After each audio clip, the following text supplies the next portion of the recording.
Last time I was out for Thanksgiving, but like the hope and plan was to just like do a cram session, crazy amount of work, all the way up to like all the goals for the pre-alpha milestone.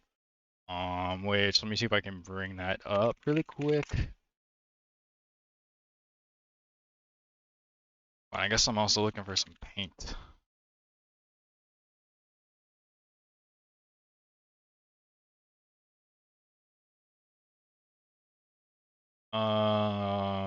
So if I go to the schedule,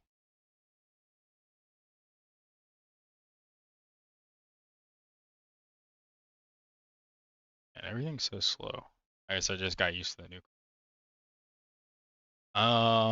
Build deploy all. Yellow is probably correct. Reload quit. Didn't have a chance to get to that.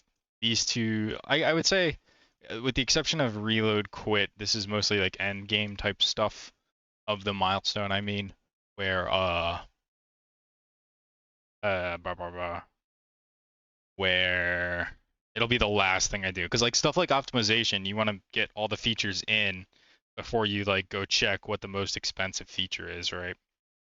Um, And same deal with like deployment to say like mobile, for example.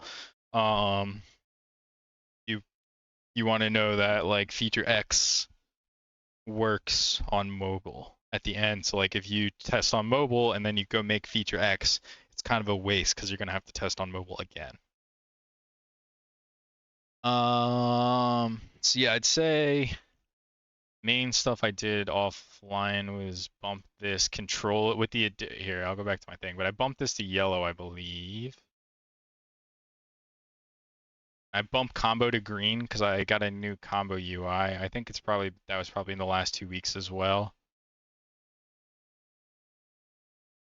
And this like item rework we're doing now is much of the work left for the shop. And this no placeholder UI as well. So yeah, unfortunately on my new computer, I bought the new computer to save compile times, and then it like lost me 2.5 days just debugging stability issues, trying like, oh, does it happen with this stick of RAM? Does it happen with that stick of RAM? What about this stick of RAM in slot B and slot A? I did all that sort of like back and forth A/B testing until I finally like the only thing left to be suspicious of was the CPU. And so I returned the CPU I bought and got a new one. But and that seems to have fixed it. It seems like it's working now. I've done like some stress test type stuff to make sure that the problem is like well and thoroughly stamped out. And which was, uh, I would get random crashes. I noticed it especially in like Discord and the Xbox app, where they would just close on their own. Then you look in Event Viewer and it was like an access violation or a buffer overrun. So like there's some kind of memory corruption issue there. So I guess I don't know, something wrong about the CPU where it was somehow corrupting like the memory it was processing, um, which led to like app instability. Um, if it were just when I was working, to be honest, it was like maybe Unity crashes every 90 minutes or something. It really would have been doable, but I could have just ignored it if that was it. But the big problem was um, like when I install a driver or when I like do Windows update or whatever, that had a chance to become corrupted and leave the PC in an unbootable state, and that actually happened to me. So like, I can't, I can't have it that like I need to freaking re like set up the computer every single time. I might have to operate on system files, right? So I really did have to get down to the bottom of it, and it wasted so much time of my dev cram weekend. Um, so this stream tonight is still on the old computer. Once I figured out the problem and like sent off for the new parts, I'm like, all right, I'm gonna switch back in the old computer because I don't want this to completely stop my progress. I want to be able to keep making some progress. So yeah, I'm on the old computer tonight, but I think the new computer now with the replaced CPU should be in a good enough state to switch over to after stream tonight. So I'll probably do that. Just doing some last like final testing, and also I just didn't have time to set up like the stream stuff on it yet. So yeah, one last stream with slow compile times. I definitely noticed it as soon as I hopped back to this computer. I definitely noticed just the delays all the time. I miss the ultra compile times of the fast computer for sure. Yeah, so in terms of what I did offline, like what sort of subsection of that dev cramming I was able to do, UI scaling was actually a bigger one than I expected, where the UI looked wrong on like different monitors on different deployment platforms. It only really looked perfectly right testing in Unity Editor. So I had to switch that to like a system of pivots and anchors and stuff, and I have like a little script. I can show that. I updated my like UI toggle script deployment. Oh, and I should also get rid of this second tab here so I can move in, zoom in a bunch. Deployment UI. The deployment UI switch here. I added this block of logic here, which basically is responsible for doing scaling. Just a, whoops! I accidentally ripped out some headphones. What was I saying? Responsible for fix my head.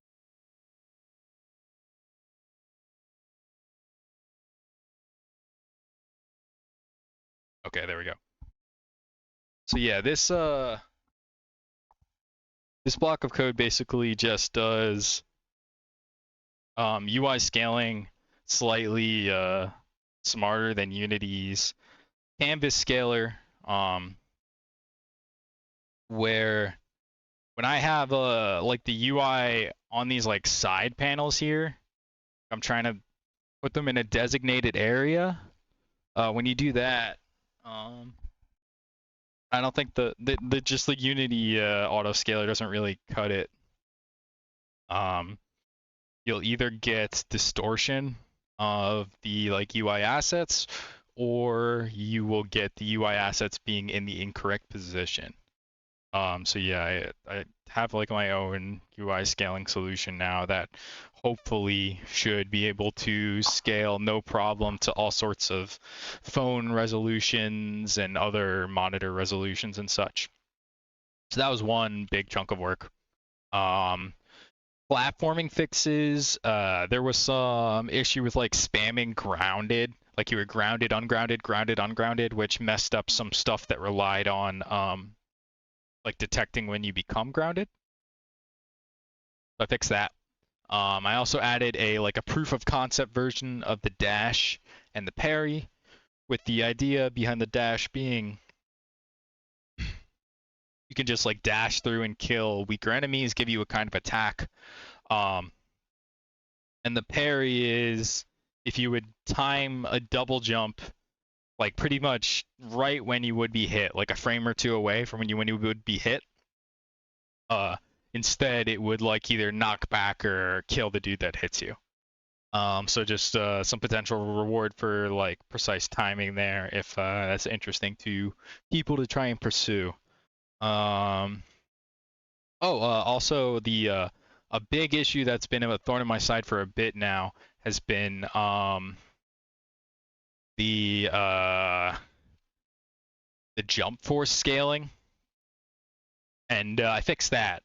That turned out to be surprisingly easy. That was just a matter of units, basically, where I set up like the logic and the equation such that I'm trying to solve max net jump force. So like if you're going, so let's say the max net jump force is 1400 or is 700. If you're already going 700 up, then that means you can go up to 1400. It's a, you can add up to 700. But that wasn't what it was doing. It was just doing an absolute cap instead of a net cap. So with that fixed, the multi-jump,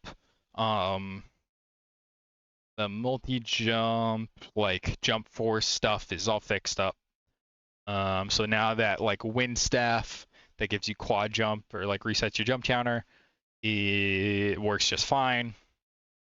Some progress on audio integration stuff. I got the project registered with Wise so that I can use the experimental WebGL backend, which I think is going to be useful for testing, even if WebGL isn't a target deployment platform. And then the last thing I got to was getting dead smack in the middle of an items and shop rework. I don't know if you remember from 2 weeks ago, but I've been complaining a lot about oh, there's a shop item data class and a modifier data and an active item data. There were I don't think it's an exaggeration to say there were whoops, hold on. I don't think it was an exaggeration to say there were 6 different classes, maybe more, to just there were random subsections of the item data. Yeah, so it was really kind of duct tape and string type vibes of the item. So that is now moved to a common framework where the idea here is, where is item manager? Just declare all the items in this list. The actual structure data has been moved to the item itself. So now I basically expect each item to define this static method of get item data that just tells you all the stuff about the item. I think this is a lot better because I don't know, it makes sense to me to have this descriptive data be next to the functionality that's associated with it. Yeah. But this was a pretty invasive change. So we're still in the middle of it. And I know that we're not compiling right now. We have stuff to fix in the shop still. So looking at the sort of roadmap for this time, first step here, we're gonna basically finish our refactor to get the shop to compile. Then after it compiles, we want to make sure all the previous functionality works. Compiling doesn't necessarily mean working yet. But once we do have it working, the next step then is to clean up the shop prefab, where the shop prefab has a bunch of child items that previously represented the things you can buy, and I just moved that into the UI. You can see here, we're gonna have the main item selection panel up top, and a sort of scrolling bar down here of the possible options you can buy.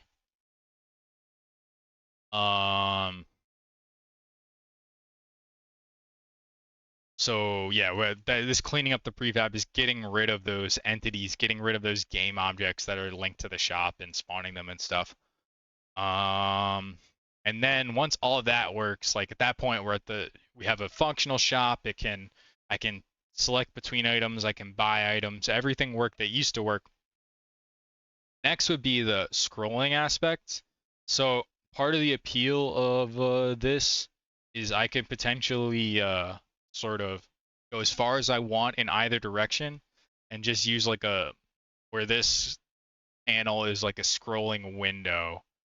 So that would be the idea. Use some combination of masks and offsetting the local position of this to make it look like it's scrolling along as you select potentially more shop items than can fit. 6 items here. It's probably a decent amount. I don't know if I really even need to go too much more, but I guess I need to have the capability to go a lot more because there are certain upgrades you can buy that's hey, have the shop spawn an additional item. So yeah, once we get the shop fully functioning, we'll add sort of this bottom bar scaling. so that the shop can scale to any number of items. And then if all of that, if we're at like, if we're not at 830 at least, or 845, and when we've done all that, then we can, here in notes, I have like a bunch of stuff to do. So, you know, there's plenty of like little tasks I could grab out of there. But all right, let's start with the first thing, which is getting the shop compiling. I put mostly coding because like this might be a lot of me looking around, figuring out stuff. It might not be the best amount of like narration, but I don't know. I just I gotta get it done. I figured like typically I like to do things where I can like start and end them in the time of the stream, like do a full thing in the middle of the stream. Like normally I wouldn't say like, oh, this doesn't even compile when we're getting started, but you know, I gotta just do the most important things first. So yeah, let's just get into it. Might be a little more what's the word, dense, I guess. Dense and codey, or dense and codey than usual. But that's what's gotta happen. All right, so we're just gonna, you can see the errors here.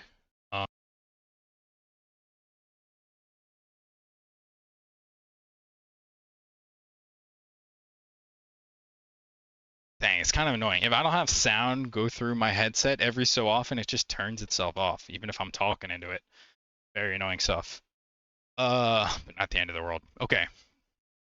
So yeah, we're just gonna work through these sort of compile errors one by one and then see what kind of state we're at the end of that.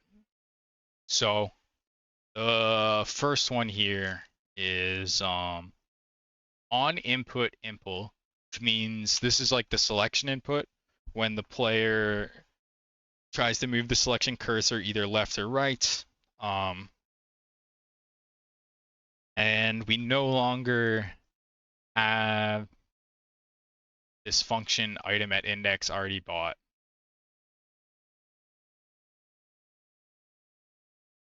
So I think we need to restore concept of that. I think it was probably removed because the previous idea of it was not, oh, like didn't mesh with the new setup. This is shop item data. I don't think we need this anymore. We were not going to have shops have their own game object. So we're going to delete this and see if it breaks.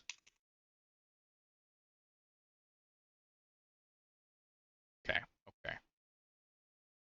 Yeah, this has to change.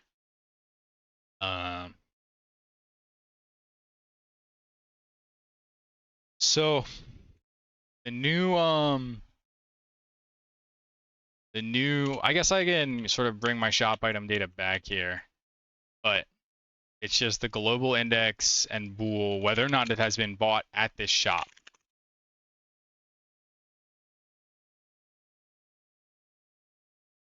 Index, and when we're constructing it, it will never have been bought. So we can just say global index equals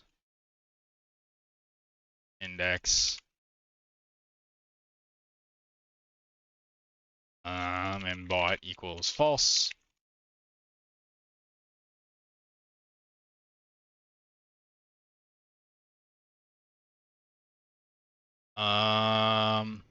Okay, so let's see where this shop items happens. We're gonna skip over this for now, the selection arrow. Yeah, this is what we want here where it's constructed.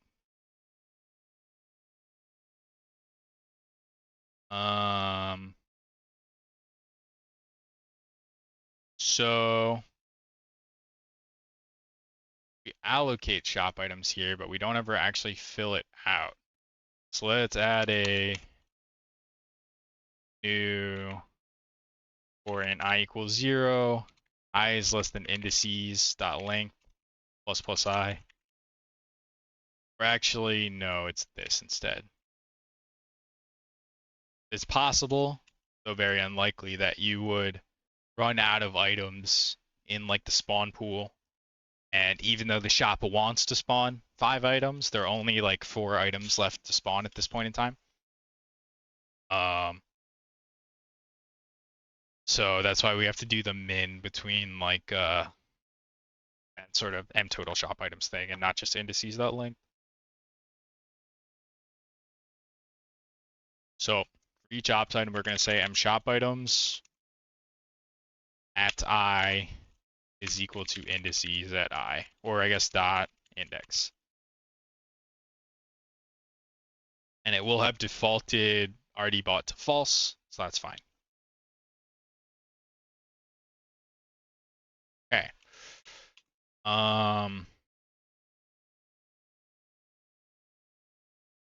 And this is to leave shop is being used as like, I think I'm just gonna put a to do. Like we might even need to break this up a little bit. So we can say something like use new array type, use new struct, and fix selection and fix leave shop. This is quite a can of worms. I'm just gonna comment this out for now. I want it to do nothing, and I want it to crash if there are assumptions that it is doing something, just so I find that. Okay, so index inbounds. Sure.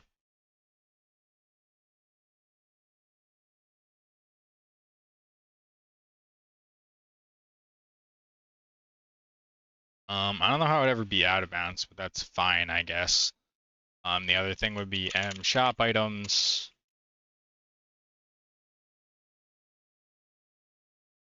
Oh, I see.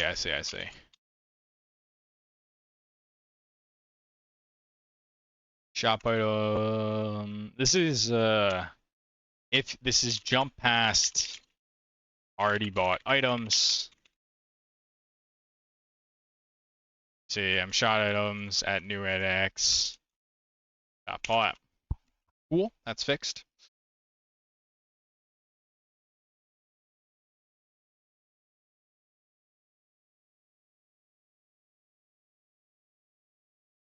Okay. Now attempt buy here. I don't think I have anything like that anymore. I think that's just deleted. Yeah. So this really should just be a part of the shop. It shouldn't be a part of the item. So we'll have a private helper function here that returns a Boolean. Attempt buy. And we're gonna take in player money, I guess.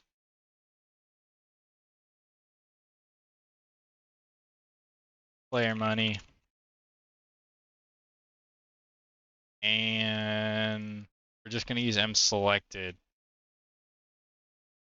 I think it's fine to do that. So we would say if. First we would get the item data. So the item data is item manager .s item data list at m shop items selected shop item index .global index or idata. This. Okay. And then we say if idata .price is less than what player money .buy or something. Buy if can afford. Player money buy if can afford. idata.price.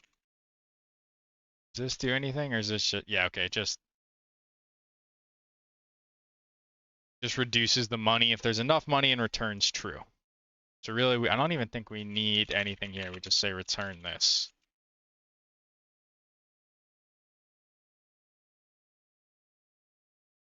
Okay. There's attempt buy.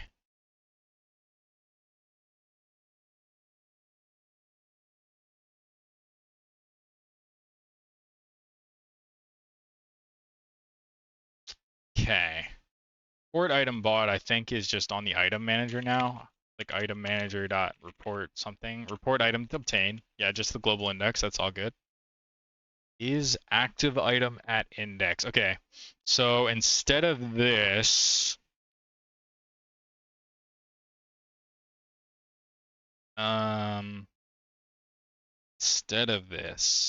what we can do is we say for item data, or we'll say global item data to make it like very clear.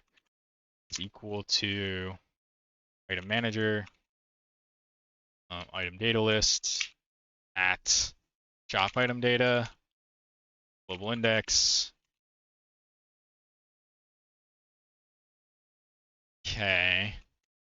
And then we can say global item data dot flags and item base dot flags active.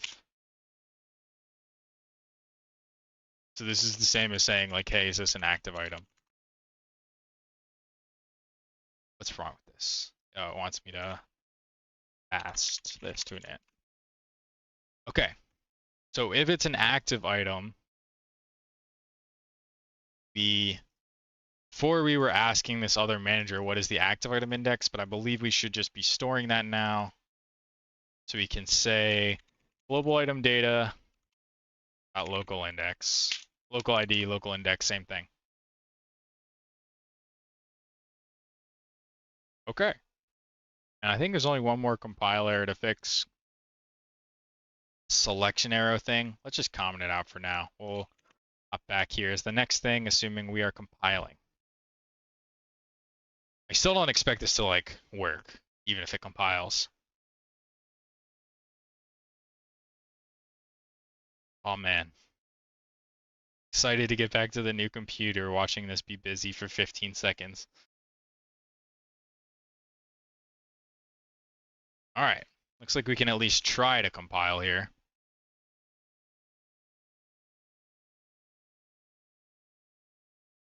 But it immediately fails. Okay. Okay, yeah, first up, first order of business, there seems to be a sort of, seeing object not set to a reference of an object here. So that means, oh, item ID buffer, it's probably not made yet, right? Is that the line? Oh no, it's saying this line, so that would be item ID list is not made yet, but that should be made on awake. Oh, but I don't think I actually ever added this to anything, so that would explain it. So let's go ahead and add an item manager to our GSM. Maybe not our GSM, probably like our level of, sorry.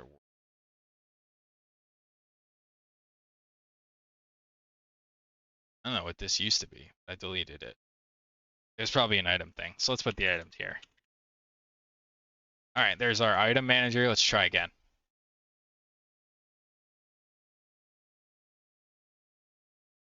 All right, we crashed a little bit less now, but we're still crashing. So we have our attempt to use input here, enable. Not set. Okay.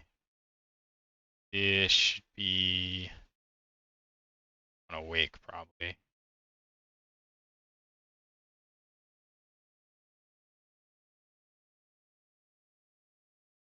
I don't see any reason why it has to be in start. I think what probably happened is I moved this to start because it has a dependency on the item manager. So we don't know for sure that the item manager is made in start yet, but this specific input part of it doesn't have to be in start. All right, let's try again.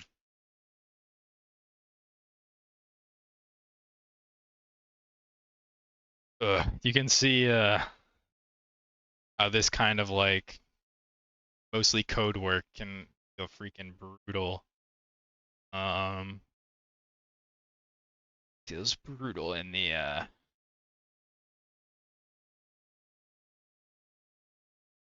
slow computer. All right, we have an out of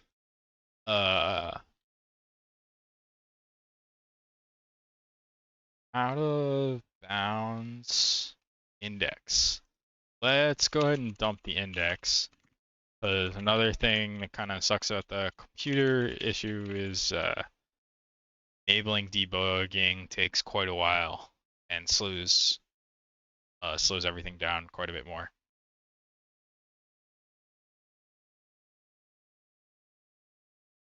So we'll start with debug printing, and we only enable points if it's absolutely necessary. All right, so -1, of course. Active item ID list. How did you get -1? We say get item IDs. Clear this buffer.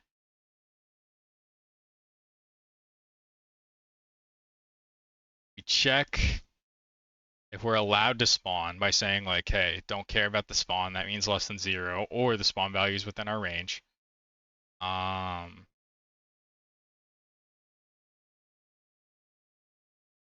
if we do that, we add to our item buffers. Let's see if this happens. Adding global ID or item.global ID.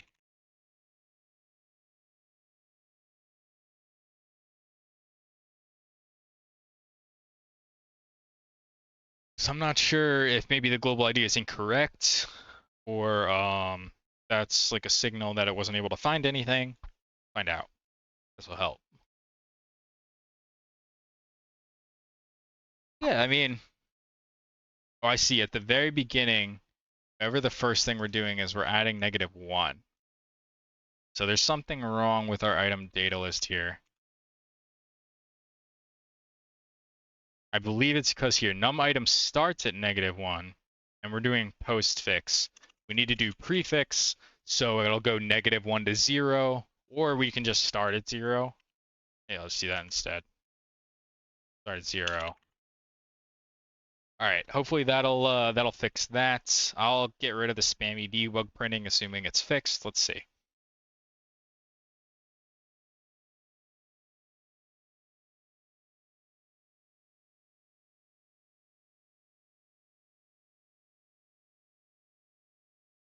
Okay. We're now at a new problem. So let's change this logging from index to data.localid. Because now trying to do that indexing is messing us up. And we'll get rid of the other debug printing here. See what's up.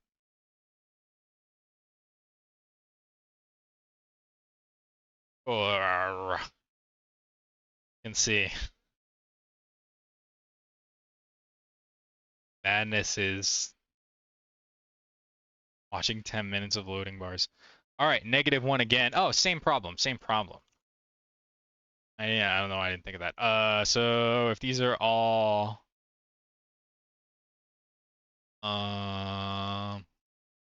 these are all like following that same pattern, should be the same exact problem.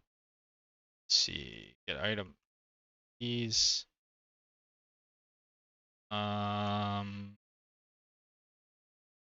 Then I think we have to look in the item-based constructor is where I'm like automatically setting these IDs. Yep, we're doing postfix operator everywhere, so all of these need to either be prefix or move to -1. Accidentally hit the combination to start. And move everything to 0. Now we wait progress bars yet again.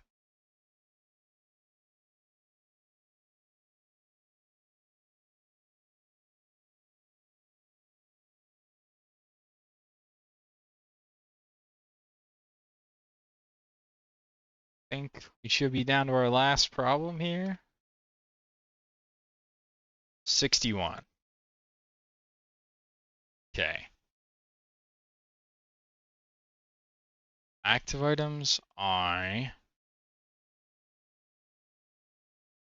well, let's get rid of this previous round of the like just each time here. Each next array indexing is just failing. All right. Tell me what I you're trying to pass that array.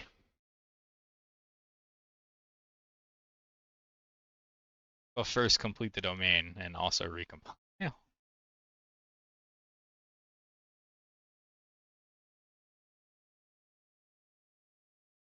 Zero. Zero. That's the one thing I didn't expect. What isn't set to something? It must be that item 1 isn't set properly. Uh, oh, I think it is. I bet it will. Ah, dang. Yeah, let's debug log this instead. Item 1. I bet it's null because this cast is incorrect somehow. If you get a cast wrong, the result comes out null.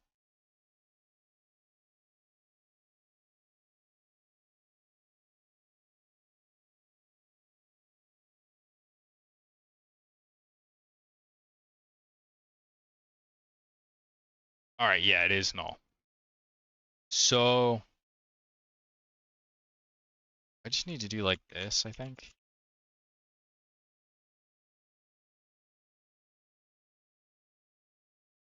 Something like that. It's gonna tell me the cast is redundant, but I don't think it actually is. I guess I need to also double check that data.behavior is good. If data.behavior doesn't convert to active item base, then that could be another way. Do data.behavior.name. Yeah.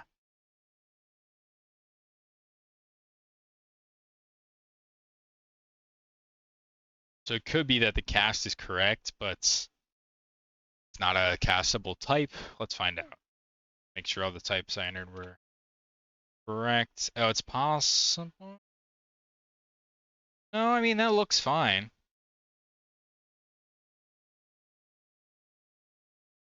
Oh, wait, no, it doesn't. These aren't active items. These are, oh, hmm. Oh, wait, I remember. Wait, this seems wrong here. This should be blocked. Did I write this function wrong? Yeah, I did. This is the opposite. So this is saying if a blocked flag is set, then add it.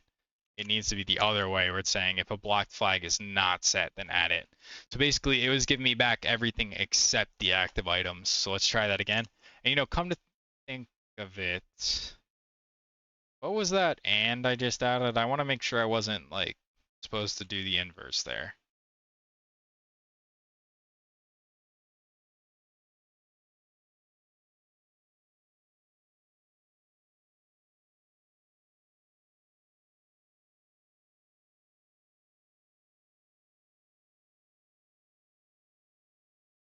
I don't remember. Didn't I do that? Picking that up?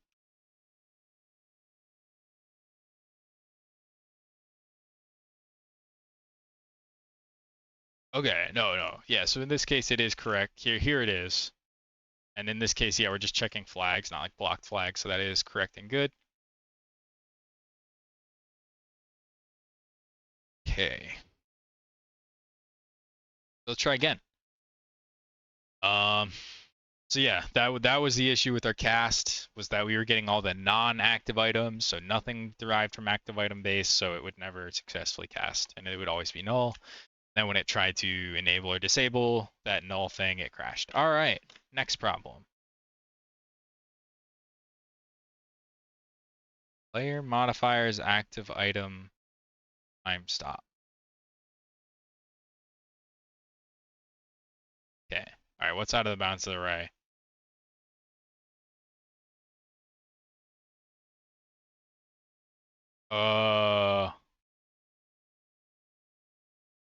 Shouldn't num items be -1? Where is this being called from?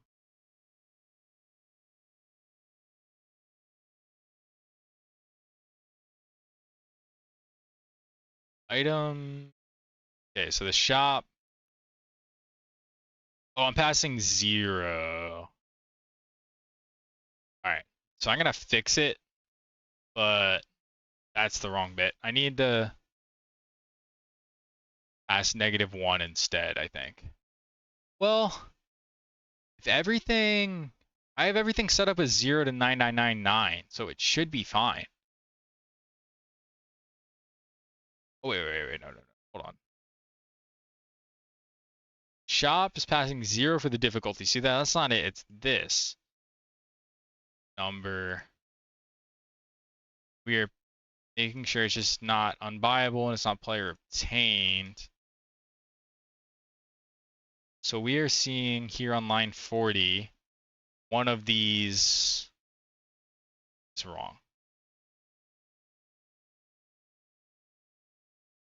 And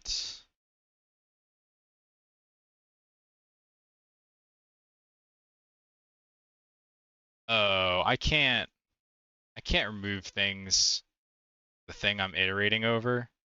That's not what I'm supposed to be iterating over anyway. I should be iterating over number items. Yeah. And then also, really, num items should be, whoops, what happened there? I went down. It's possible here that there will be fewer items in the buffer than I have available for the number of items I'm requesting. So I have to actually get them in here. So if I have more items than I want than items available, it'll just give me all the items that are available. Good? What's wrong with this? Oh, I just need to get rid of that. Okay, I think that'll fix that one. On to the next one. We just crash over and over again, looking at progress bars until eventually the game will run again.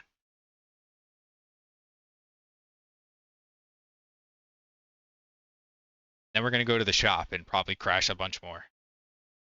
Oh, we did it. We're in game. Ooh, this is kind of loud. Turn this down. I wonder if it's coming loud on the stream. I have no way of knowing.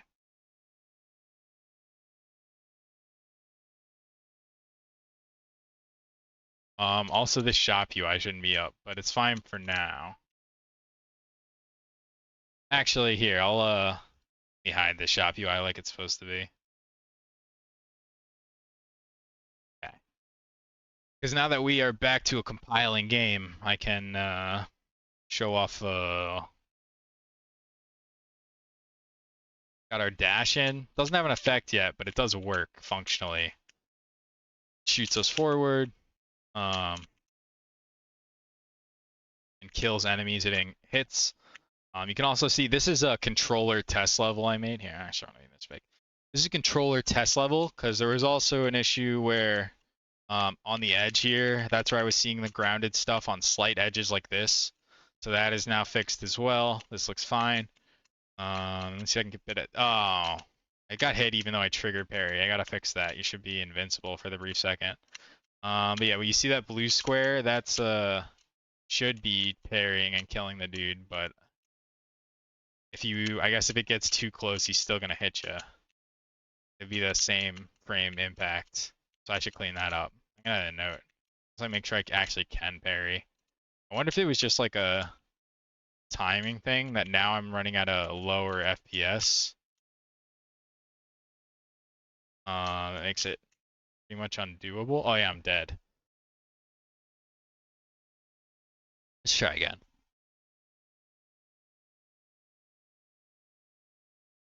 See, like fucking 5-10 seconds there just to say let's try again and restart the game. Brutal. All right, there we go. That was a successful parry. Enemy died on the little blue box. You can see here, the dash can also be like a mobility tool. There, I can use it to make these like diagonal jumps that used to be sometimes too hard to do. Very achievable. All right, let's hop in the shop and see what breaks. All right, broke. This is the, okay. Yeah, so the first thing is this leave shop object, but we did use our new structs. I guess I should move fix leave shop up since it's like the next thing that's breaking. And let's take a look at that. So before, what was happening was there's like a little prefab that has like the leave shop sprite and some text over it or something. We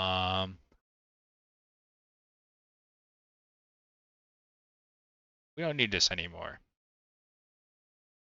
What we need to do though is we need to build it into this. See this exit? We actually already have the call for it. This set exit shop data. Oh wait, but that's for the. Okay, I see. Yeah. So this like set data or whatever is um for the top main panel, like that shows the core, like the information and the name and the description and stuff. We need to set up plumbing to the bottom panel.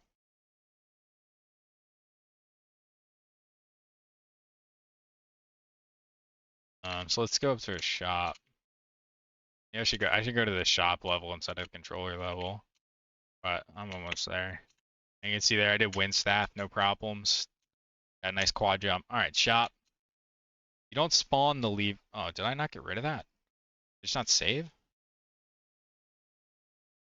Yep, didn't save. Alright, let's try again. And let's move to the shop level so we don't have to jump around. And let's get rid of all this extra debug printing.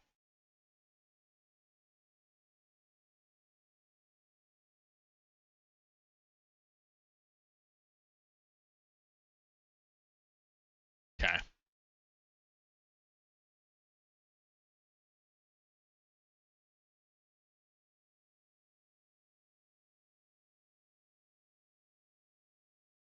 Alright, let's go to assets, resources, scenes, test. This level, is it like shop? It might be items. Items.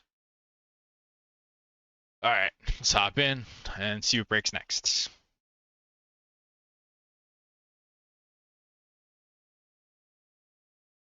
Oh. Oh, yeah, hold on. I need to go back to. What?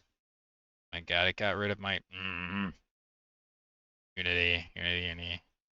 Alright, we have to go back to test level controller because we added that thing to the GSM. We added this test or this item manager to the world manager.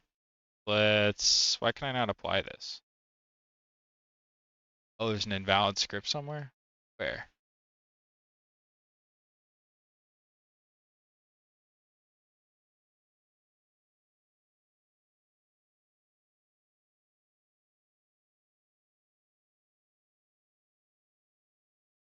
I don't know. I can hopefully resolve it in the main prefab view. Let's see what his problem is.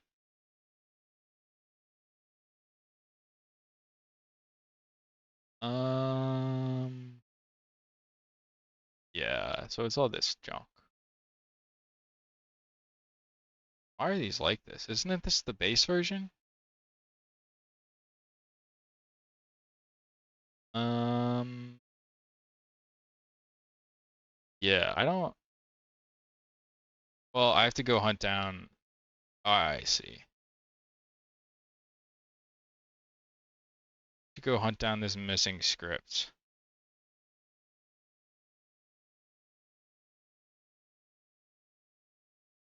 You know what? I don't want to. I should make a note to deal with that. Yeah, let's get. Sorry, I had notes. All right, so one is fix, parry, timing. Could be slightly more generous or give an iframe, so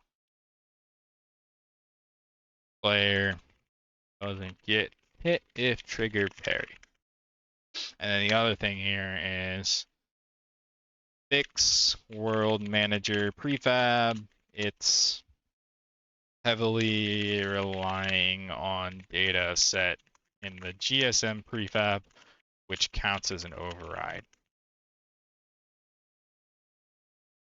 Okay, so let's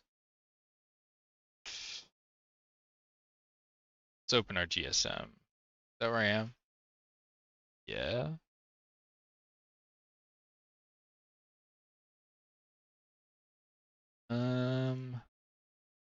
Really gonna have to like click through, find the broken thing here.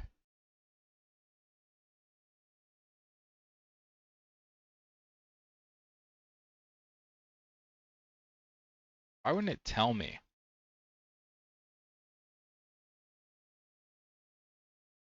Why would it not tell me what the invalid script is?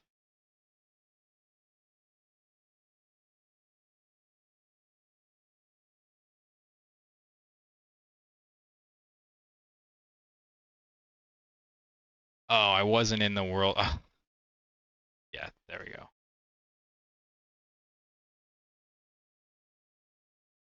Okay, so I got rid of the invalid script. Now I can save, then go back to the GSM, and now I can apply all these overrides, right? Yeah.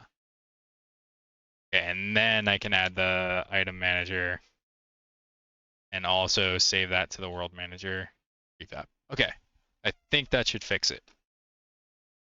Test would be we hop back out to our test level items and see if it crashes.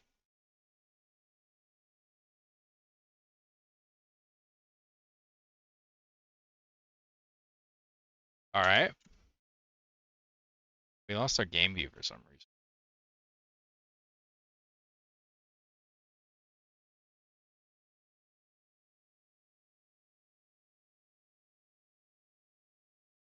Oh, like why is everything messed up? The answer is free aspect.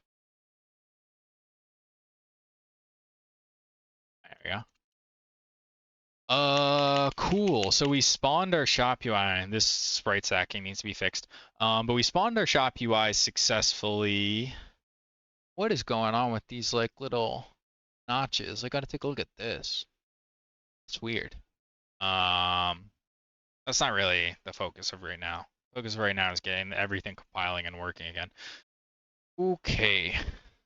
Oh, still haven't fixed the spawning thing. It's like a little bit part of my side here. Where do you expect it to be? On spawn man? Yeah, yeah.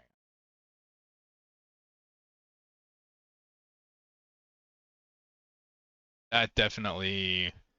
I think my original reasoning for not making that like dynamically spawned is because I wanted them to be children of the camera so that you can like constantly have stuff spawning near you. But I can still do that without having to set it. I can just get the camera, right? All right, we're here. Changing selection does nothing, and we don't have the leave shop. What we would want here is, so now we should work on a routine basically to fill out this as the leave shop and the rest of the items as their actual items. So we'll say fix leave shop slash lower item bar, and we'll close out of our game. Okay, so I don't think the plumbing actually exists to do this right now. We're gonna have to go to our shop UI and add that capability.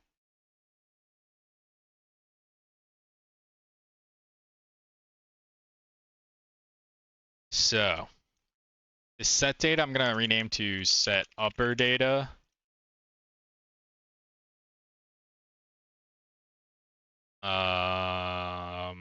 And then we're also going to add a public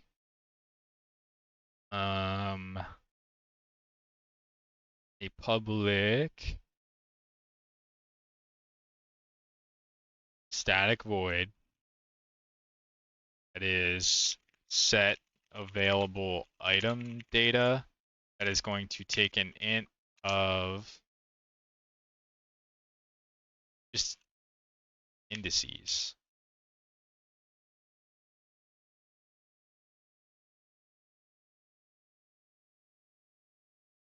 And to do, but we don't even have our images available. So let's get them.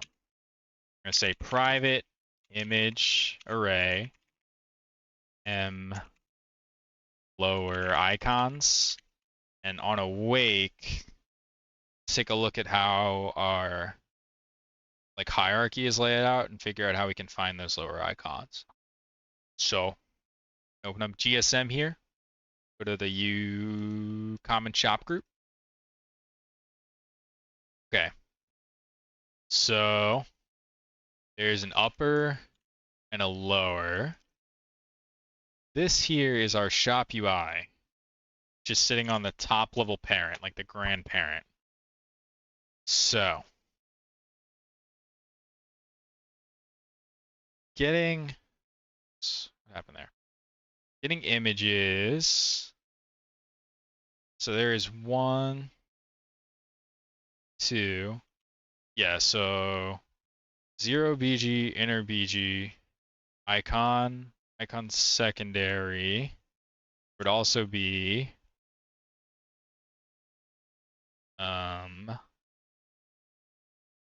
actually I don't even know. Is this still working?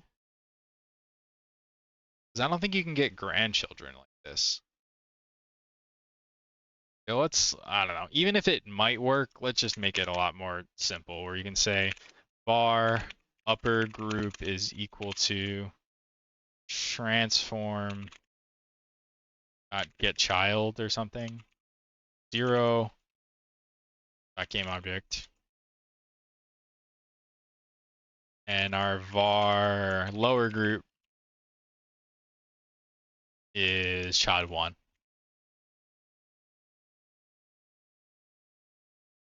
And then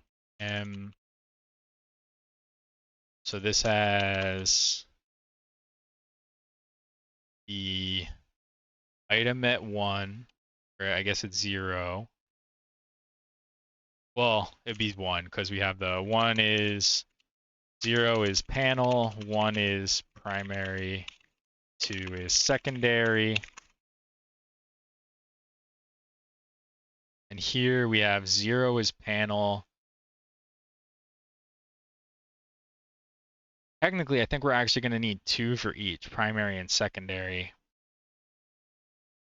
I'm actually going to control V, make a child of each of these. This should probably be a prefab. Let me add that as a part of this. I guess as a part of this, spawn in shop item. Well, yeah, okay. Yeah, I'm gonna probably only spawn it in once, but I still want to spawn it in. And relying on preset prefab.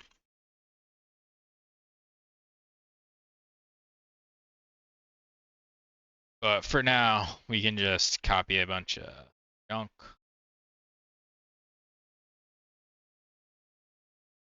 Airing it.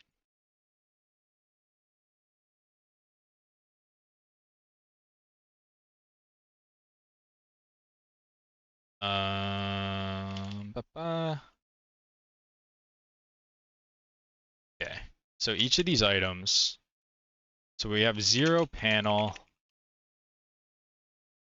1 is first item to second X.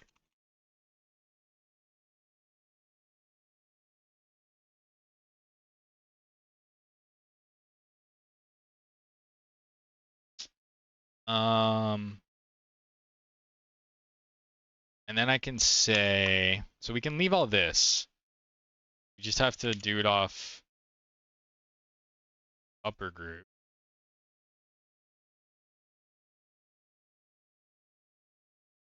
And then we get, wait, what was the other one?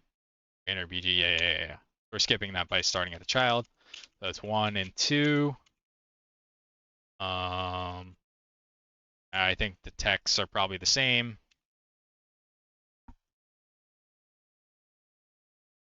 Okay. Let's actually group these like this. And then for lower group,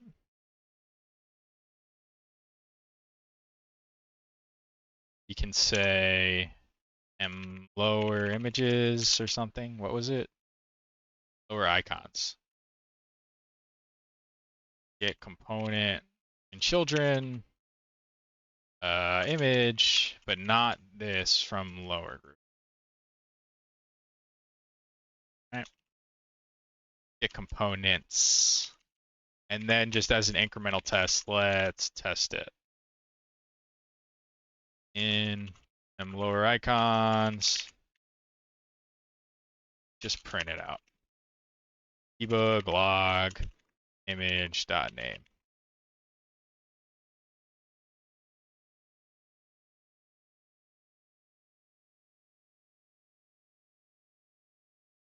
Oh, compiler, what's up? Shop UI does not have set data, right? It's something like set upper data now.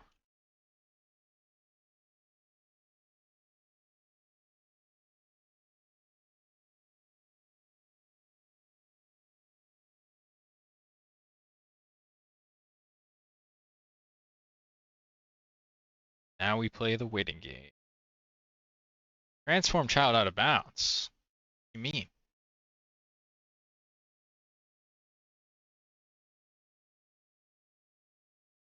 We're trying to get coming back from a bsod. Dang, I don't know why my computer luck is cursed lately. Yeah, I mean, I thought we should have been falling back to our known good computer. I've been working on this computer for years, and even like months and months and months of this specific game before this. I don't think I've ever hit that specific bsod.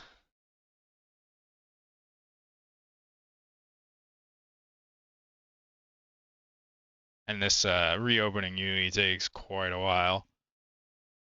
This is another thing that's nicer on the new computer.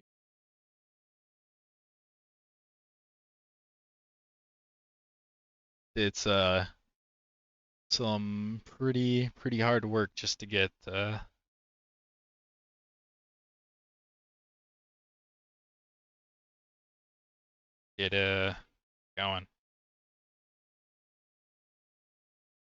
I was gonna say I should pre-open Visual Studio, but like, does that even get me anything? Let's see. Double check my temperatures I'm running at here. I see some suspicious. And 90 is pretty hot, but it's not breaking hot. Huh. I think I just plow forward, keep making progress on my item stuff. Hope it doesn't bsod again.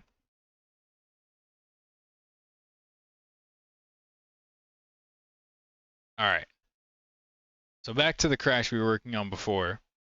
I see like when I'm working, I'm like 90 plus on all the cores. Is that normal?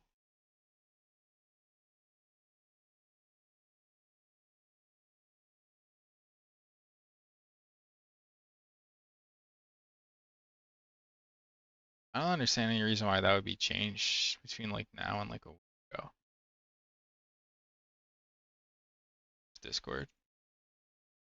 Just trying to see if I have anything unexpected open. Like eating a bunch of resources.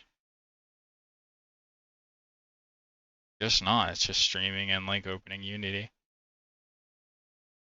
Just want to double check this is. I'm not like burning this out. i7 3700K core temp.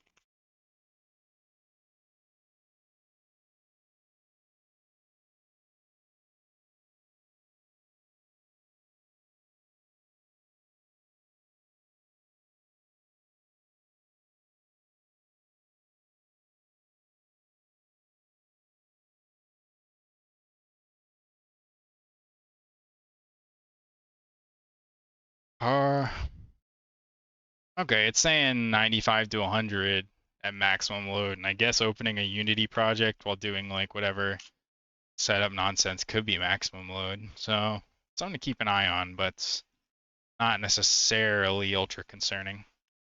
and keep my temperature utility on the side here. Okay, but yeah, let's get back into it. I refuse to be stopped by these problems. Okay. So shop UI is actually on the grandparent. So we need to do var shop background transform is the child. And then we can act on that instead of our transform. I think that should fix that. Check it out. That text looks weird.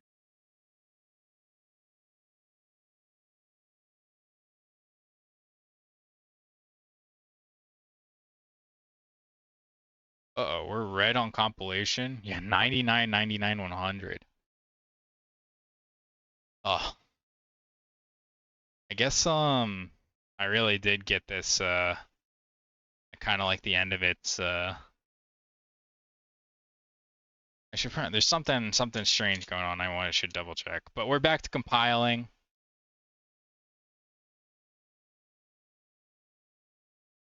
Let's see what we try and all right.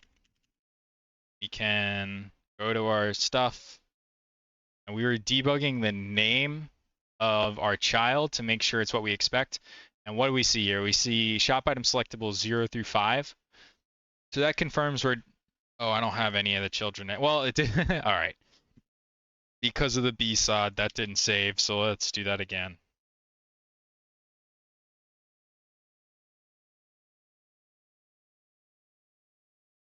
Add in these children. Where the point of these children is to be the secondary sprites. There are some sprites I have where they're made up of 2 parts so that you can tint only one part of it if you want to. All right. So with the grandchildren, is it still giving me what I want? No. It's just going in order. All right. All right.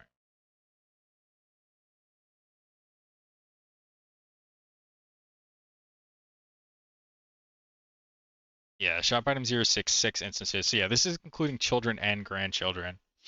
And it seems like it's just in, I think this is actually fine, where I just know that it's like 0, 1, 2, 3, and then whatever.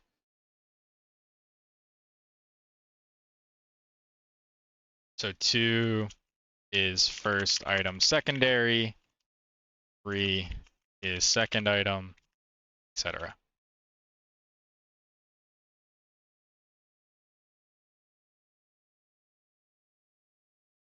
Okay, so now I have the lower items and I can do stuff with them.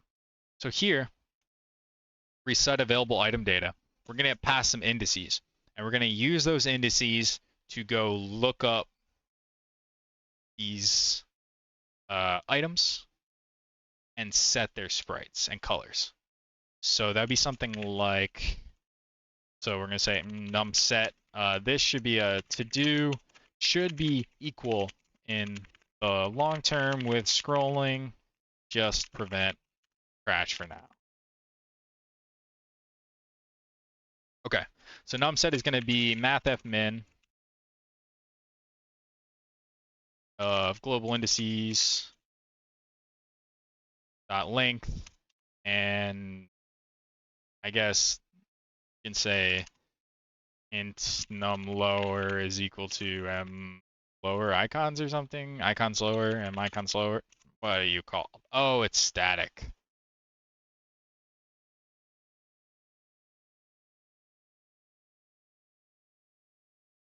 Why? Oh, okay. You have to go off of shared shop UI. So this is like my length, m icon lower, length divided by 2.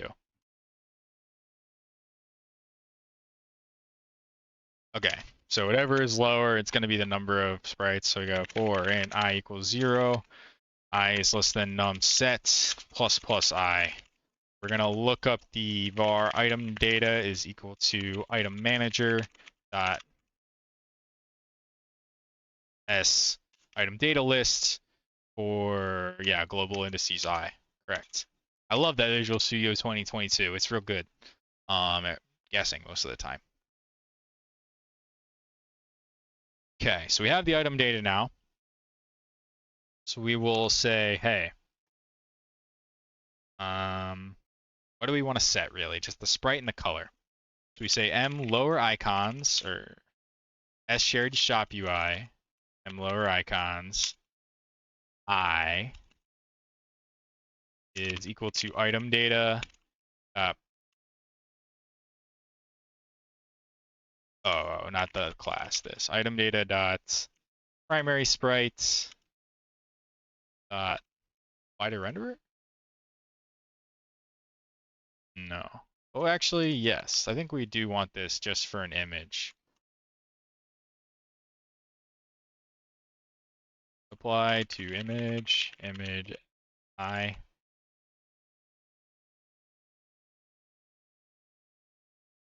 I.color color equals C. Okay. So then instead of doing both of these, we can just say item data.primary sprite apply to renderer, and the renderer in this case is this. Right? Oh, not apply to render, apply to image. It's a problem. Not what?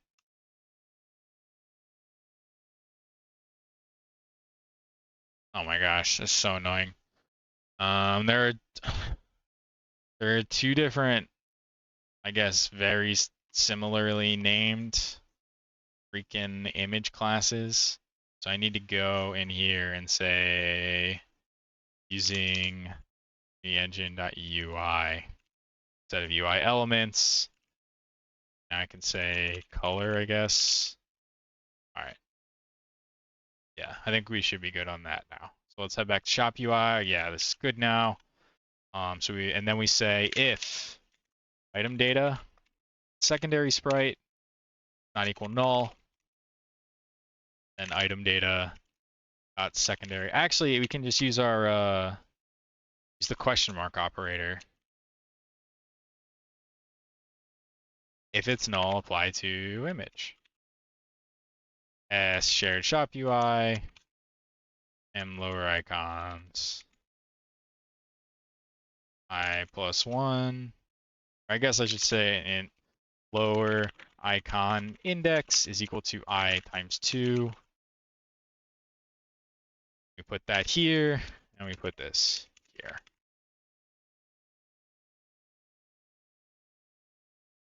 Okay. So now when we call this from our shop, it should change all of our sprites down there into several item data indices. Should change all those lower sprites into our God dang, I'm just like, I wonder if the thermal paste is expired or something. My CPU is going to like 100 on all the cores every time I compile. Brutal. Okay, I'm almost off this machine and onto the new machine. All right, it worked, kind of. It looks like there's some, like the indexing is maybe wrong, where like the foreground and the background. Oh, and this is spelled wrong on Burning Boots. Also, this isn't the right color. It should be orange, not magenta. That's set in the boots.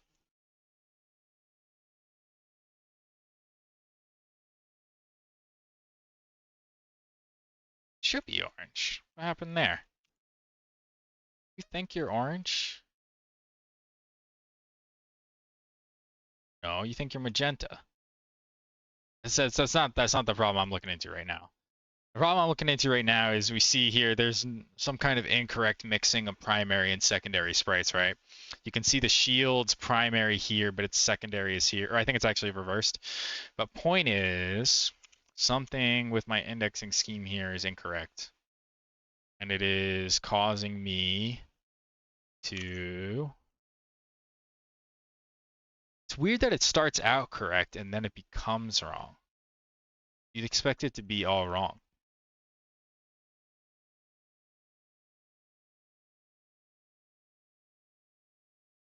Uh, well, no, num lower is divided by 2.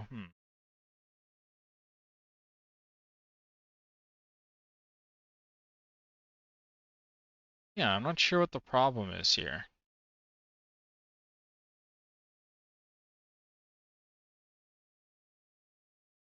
I guess let's debug print before we actually step through. Might have to step through on something like this, but it just slows everything down and everything's already going so slow that I'm hesitant. So give me this name and also this name. And then we're gonna have to actually go in here and rename them so we know what the different ones are.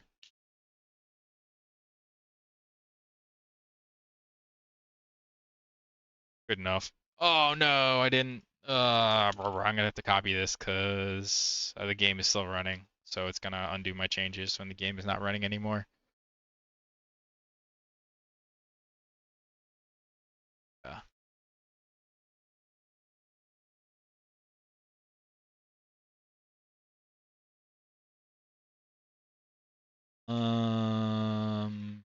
I don't know. My copy was wrong somehow. I'll just rename them again. God dang it. Yeah, the point here is I need to be able to see what the number, like the names are, distinguishing them, where I'm not going to be able to, this debug printing of their names won't be helpful in figuring out how the like mismatch is happening. All right. What's the problem here? What? I don't think that's right. Try again.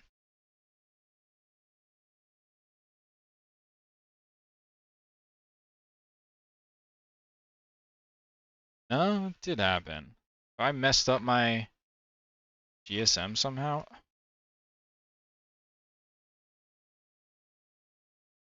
Take a look. I should be able to see in the overrides. Yep, level manager accidentally deleted.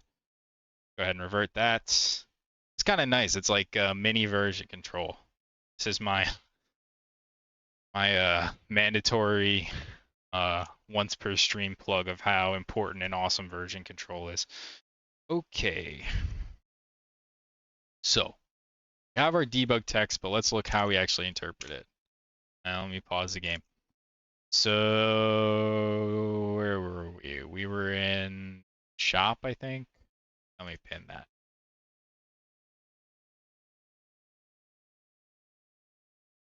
Okay.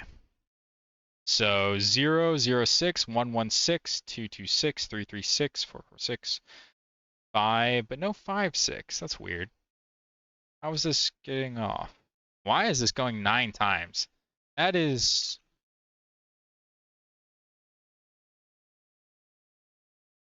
9 times? What is getting called 9 times about this? Is this in a loop?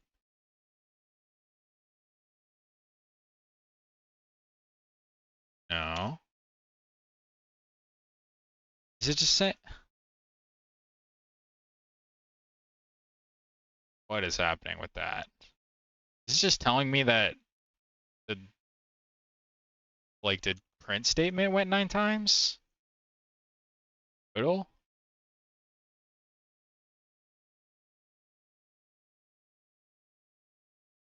Let me see if that lines up.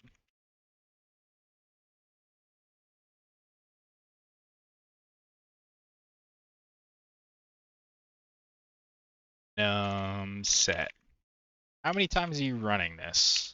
And if you're running it a weird amount of time, we need to figure that out.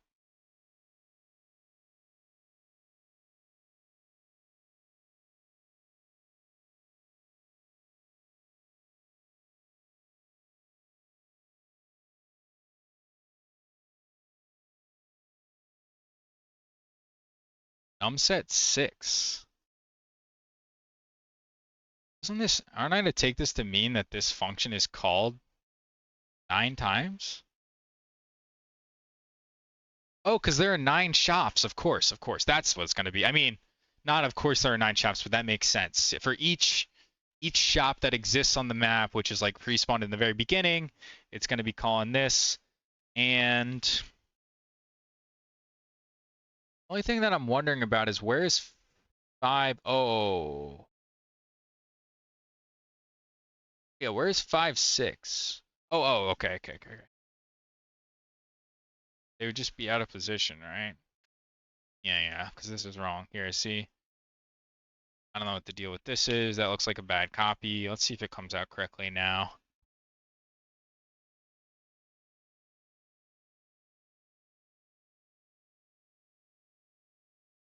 Yeah, still no 5, 6. Let's deal with that. 0, 0, 6, 1, 1, 6, 2, 2, 6, 3, 6, 4, 4, 6, and 5.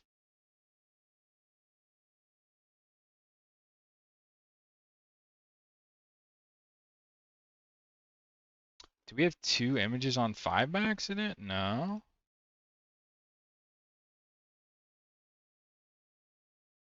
So that explains... Oh, I can just look at these items. You know what? Yeah, let's just do that. Show me the shop. Oh, I get it. Because they're all competing and stuff. This shouldn't be being called 9 times. It makes sense that there are 9 shops, so we're populating 9 sets of shop items, but I was calling this function at the wrong time. Because there's one UI that they're all pointing to. That's what actually opened in Paint. Oh, I guess I don't have that anymore because of the blue screen. But here, let me open it up again. But the point is, when you activate the shop should go to the UI and say, hey, here's my items. There might be other problems here, but it makes sense that like doing this 9 times in a row is going to give weird outcomes. It shouldn't be on spawn shop items. It should be on like enter or activate shop or something. Yeah, this wherever we're calling like show shop UI true, that's where we want to say set our shop items. And don't have indices in this context, but we do have shop items, which it's not an int array. We're just gonna do it as a fucking shop item data. It has the indices. Fine. And this actually might be relevant if we want to show things being bought to this UI. I'm not sure. I don't have a really defined plan for that yet.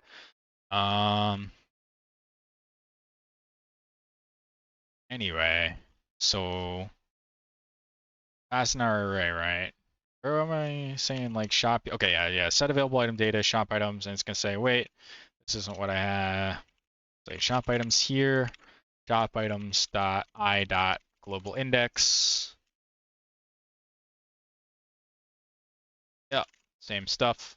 And then here we do shop items dot length rather than global indices dot length. Okay. So now we have fixed this to only be called, well, to be instead be called, instead of a shop spawn time at like player enter time, right before the UI would be shown. Hopefully that will fix the conflicts, but I think there might be another issue lurking. Let's see. Yeah, this all, I don't even understand how this has happened. Let's just pause and I can pause the music and stuff. What is, okay. Oh, you know what it is? That's what it is. We're starting at 0. We're starting at this, right? I bet, yeah, so the background panel is taking the shield's secondary sprite, and then they're all being off by 1. So what we actually need to do here is where we're setting up lower icons, it's not just this. We need to do lower icons that like pop. Can I do that? I don't know if I can with an array. We need to ignore the first one. The first one is the background. You could also just start at 1. But I feel like I would it's better to just get it out of here in the beginning. Oh, hello, better yet, Shark. Welcome back. Thanks for tuning in. I'm full of computer woes, but I refuse to let it stop me, and I am plowing forward with progress, hopefully. But yeah, so lower icons here is including the background as well as like the little shop items. So we need to just pop the front thing off this array. I'm not sure there's a good way to do that. Like a subset or something.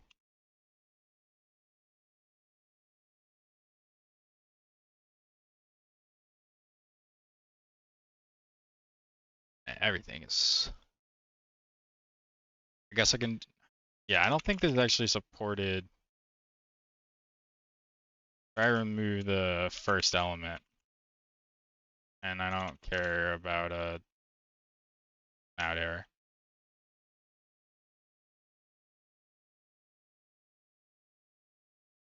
Okay, can't do that. Not allowed.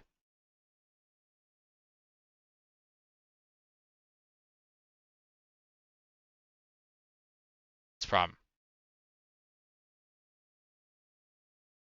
That's a null. Mark it as an out parameter. Okay.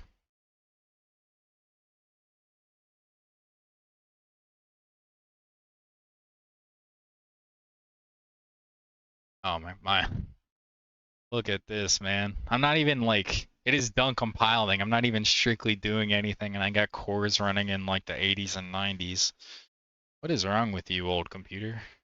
Maybe it was always doing this and I just wasn't noticing.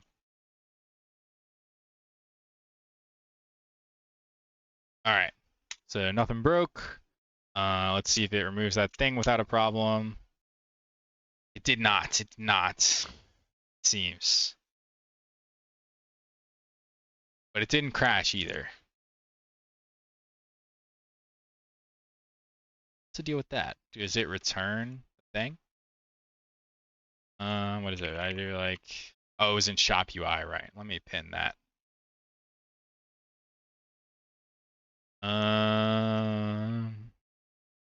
Yeah, it returns it. I need to do this, I think. All right, let's try again. Oh, nope. Give a compiler. Oh, I guess it doesn't return. It says image, I guess. All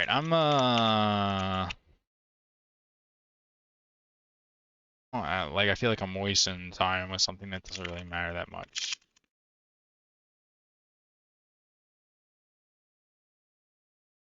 What do I have available to me here?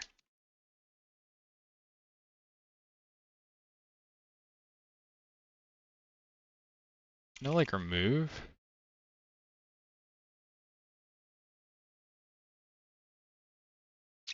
It's a list interface. You know what? I don't care enough about this. I'm just gonna know that it's there. 'Cause this is temporary anyway, right? We would want to be spawning these things. And then I just change this to uh, uh, +1. 1 plus I times 2.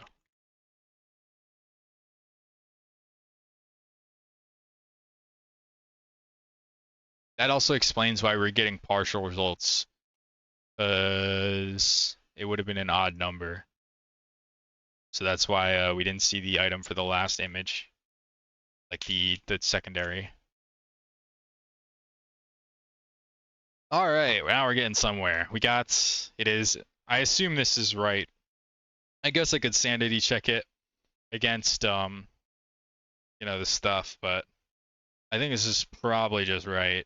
That it has set these 6 items as like the first 6 items in its shop inventory, and set them up here. But we actually need to reserve 1 item for the leave shop thing. So we have that sprite. No, but yeah, we need to get it. So let's go find that sprite and put it in the resources folder so it can be dynamically loaded. We're gonna sprites UI. I think it's just left arrow. So let's move that to resources sprites. And then here in awake, we're gonna say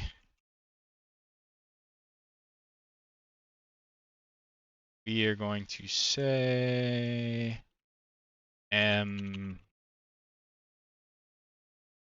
why is caps? All caps, that's why.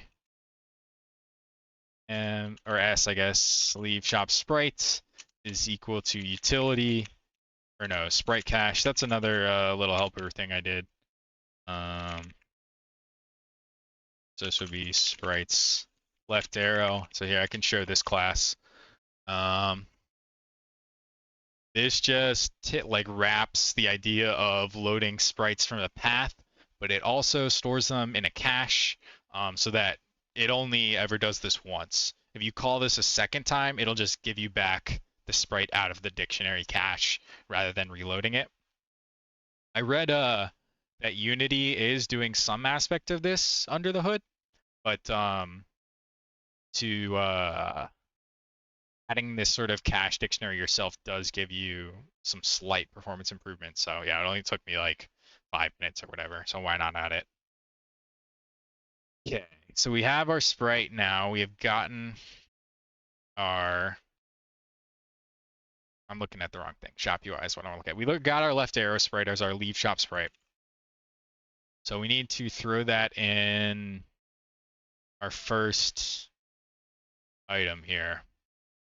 So we'll say if I is 0, get rid of this debug log, we don't need this anymore.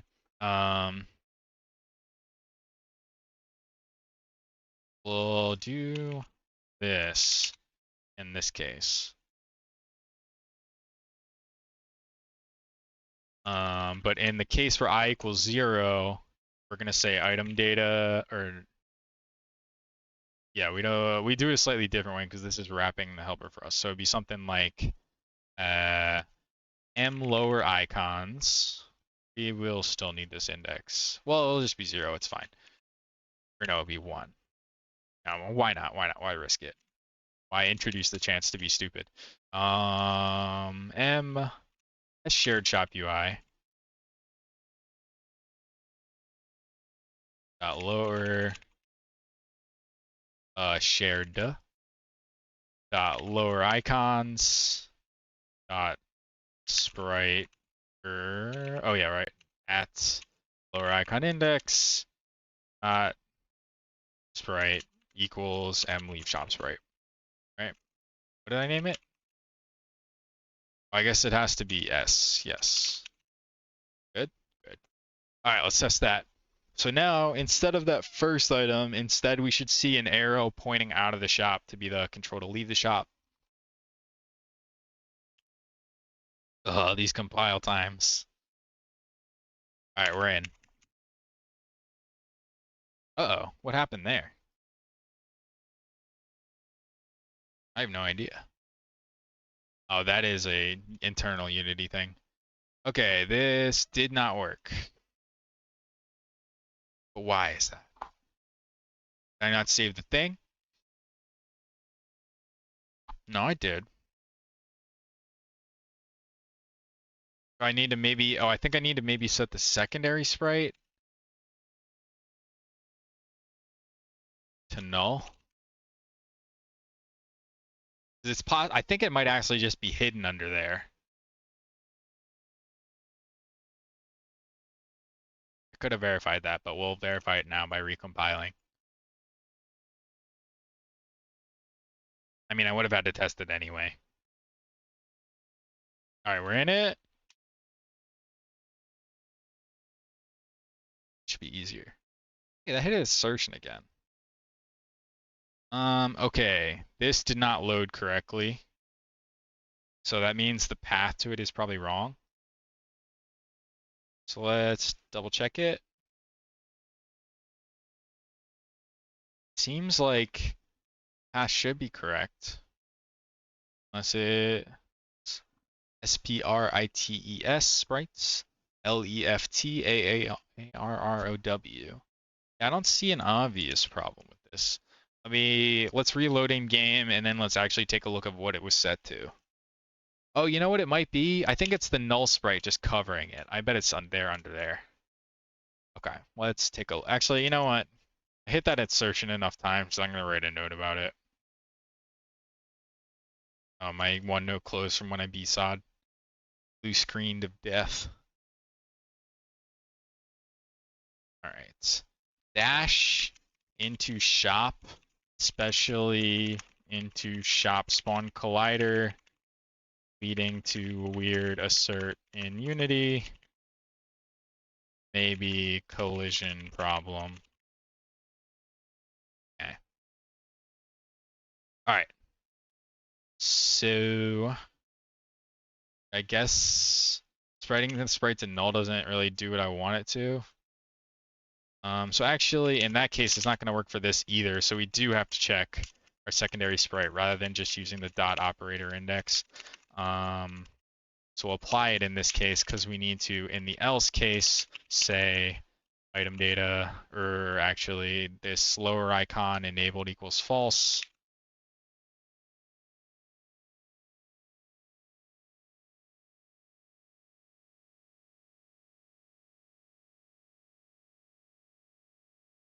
All right, I think I'm back again. Double bsod, what is going on? I haven't even touched this old computer. All I did was like move it to the side.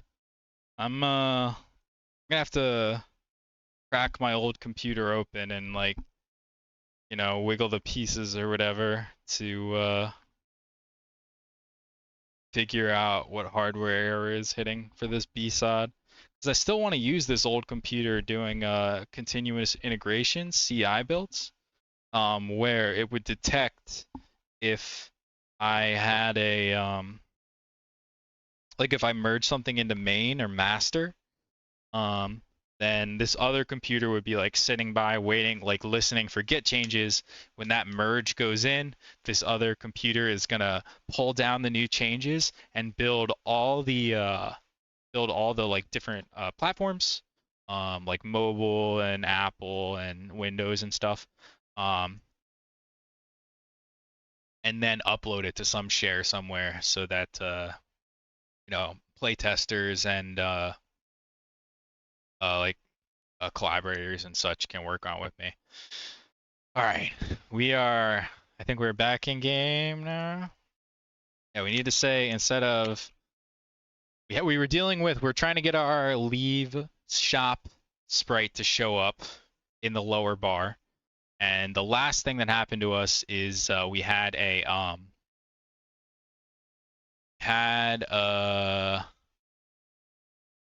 like a red square instead. And we were setting the sprite to null, and I think that's what's causing the square. So we want to instead set the enabled to false, I think.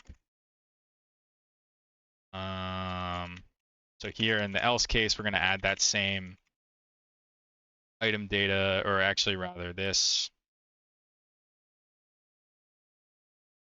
lower icon index +1 sprite enabled, or I guess just not enabled, it's already an image, is false.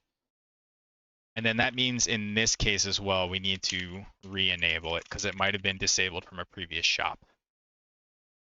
All right, that should be enough to get back into game here. And hopefully, whoa, what's happening? I don't know if that, all right, we're in game, Don't worry about it, just plot forward.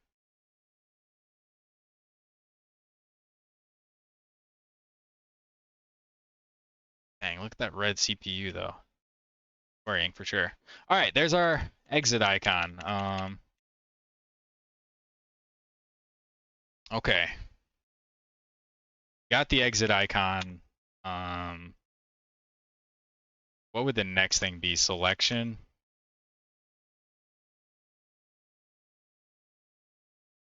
Yeah. Um,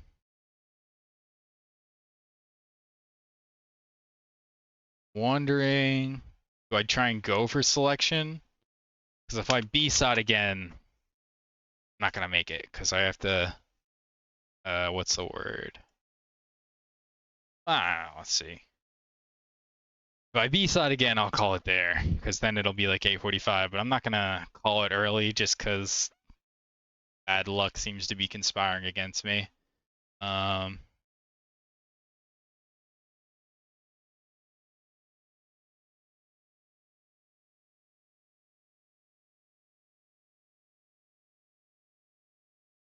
maybe I'm just having bad luck. I don't know.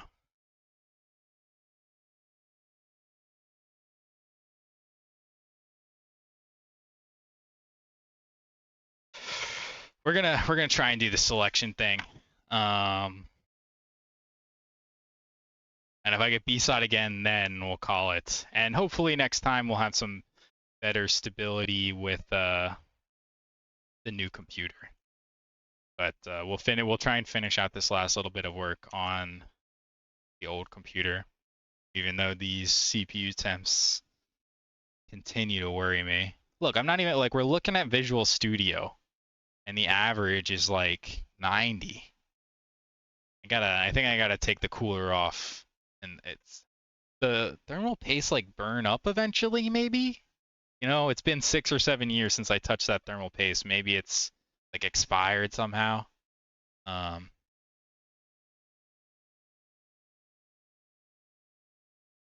I don't know. It doesn't matter that much. Moving to a new computer.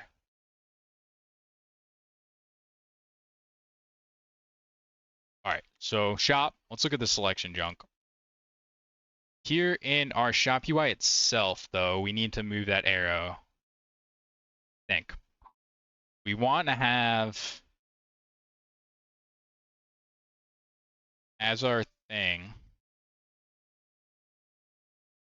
Want to have in our where is it? Under main canvas, probably common shop group. Yeah, let's turn it on so we can see. We need another sprite basically in our lower tray. So we'll add it as the first one so it's easy to find. We'll add a image here, move it up, delete the child, rename it selection arrow. And I'm pretty sure we already have something for that. I guess not. Arrow? Arrow UI?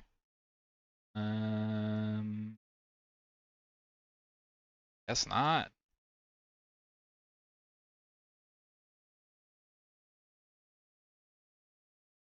Whatever. I think it's actually just this, like this, and we make it small, but we also make it show up in front. How do we do that? Like a Z, maybe? -1? No? Here's layer again. I think maybe on images you just have to use, yeah, like the order. Ooh, but I don't like that. I have to. I guess at the end also works out since I know it's going to be an even amount of objects. The loop shouldn't hit the end, right? Or no, that might make it wrong. What if I just spawn it?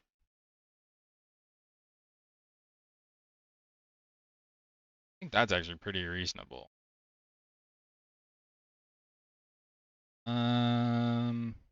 Or I can make it as a not part of the lower. Because like technically it's well, no, it kind of is. All right. So let's get its negative. Let's get its position properly set. You know, instead of we'll just anchor to the bottom instead of the top of our parent. What if we just set it to the parent? 16.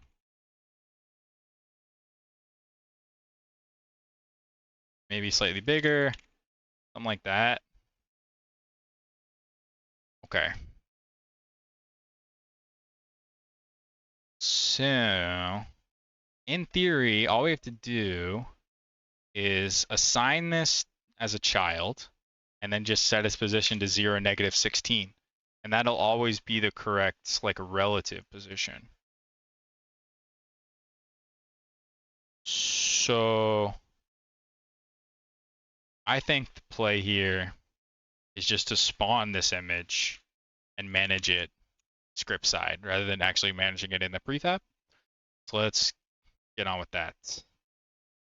Where do we have in our shop UI here, where we have our other sprites that we have fetched from the cache? Now we're going to add our private static sprites.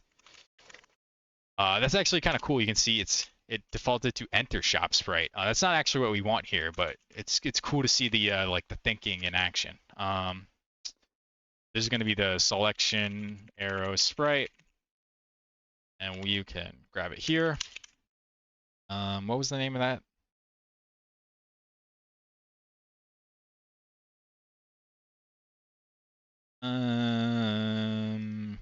Assets, resources. Well, it wouldn't be under resources, that's the problem. We need to go get it out of the non-resource sprites. So that is arrow UI here. You'll move it down into resources. And then we can now load it by name. So that is arrow UI. Okay. And then we'd want to make a private static game object, m selection arrow, which we can just make right now. M selection arrow.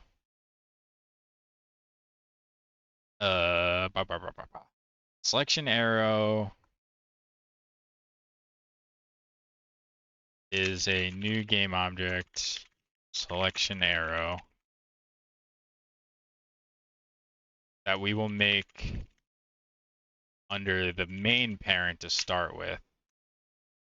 So M selection arrow, I think I can actually just do it this step, right? No, it does components instead. Okay.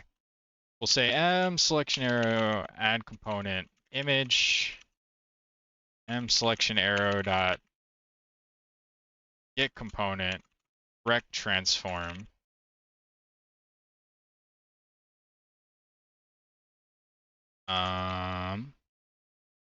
Set rotation or something.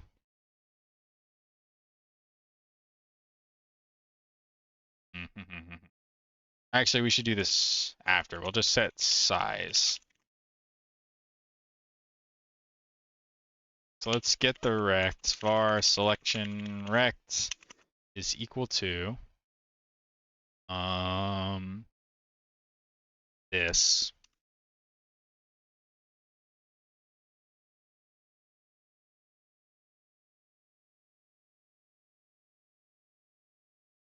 I didn't grab it the last time. I don't know what happened. Okay, then we can say selection set. I have current anchors. But const float k selection arrow size is 32.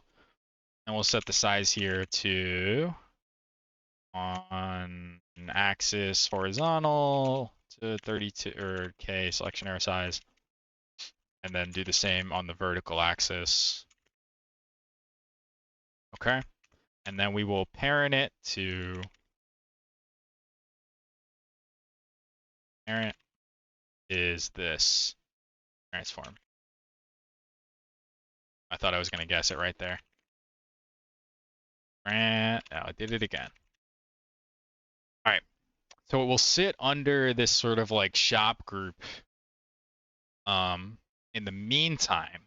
But when we actually do this filling out of stuff, we want to set it to something. So we'll say m selection arrow dot transform dot parent is equal to, let's say, item, or I guess it's s shared shop UI. Be s selection arrow, right? Oh. S is for static, M is for not. Okay. So s shared shop UI dot m lower icons at 1. So that should be the first thing in the shop, and that should be the leave item thing. Dot that's it. Oh, I guess just not transform. And then after we do that, we want to set a component rect transform set position. The position is going to be new vector 3 0 -16 0 and quaternion identity. So it means after you reparent it, just set it to -16, which is right below the thing. We have a compiler we need to fix. Okay, get out of here, backslash.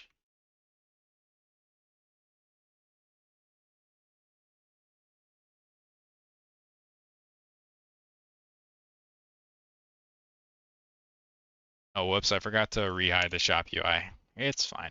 You can see it get updated in real time, maybe. Oh yeah, there we go. I don't see a selection arrow. So what happened to our selection arrow? Let's take a look at our shop group and see if we can find it. It should be here, but why can we not see it? Because its position is weird and wrong. It's -170, -324. I have a feeling I just wasn't setting the local position, perhaps. So let's try 0, -16. Would we be able to see it if it were there? No. Oh, right, because we have to set the anchor. Okay, so let's see what the anchor would be. We want to do attach to the bottom. Why can't I see it? 16? Oh, I think I need to, yeah, okay. Oh, I never set the sprite. Gotta remember to do that. So let's do that. S, so I can say var selection image is this, and then selection image dot sprite is equal to that sprite we just loaded here. I don't even know if we have to hold on to it. It might just be enough. This function. Let's not worry about that for now. And then where this position set's happening, say like local position. Yeah, set local position to -16. And then the last thing we have to set is anchors. So here we see, if we set our anchor to the bottom, it tells us .5.50 for the y, right? Because see, the center is just .5.5 blah. So yeah.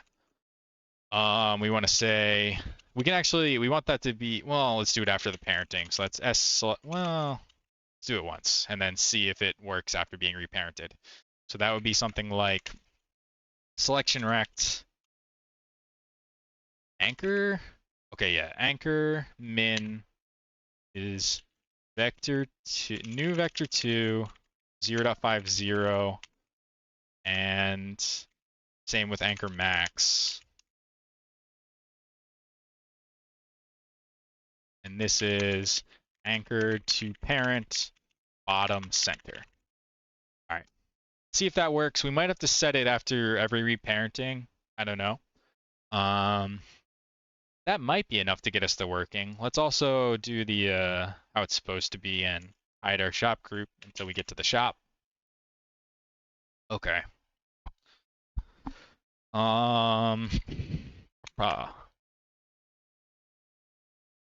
Here's our thing. Cool, we have our selection arrow. We never set the rotation. I forgot about that, but it's in roughly the right position. So let's add the rotation bit.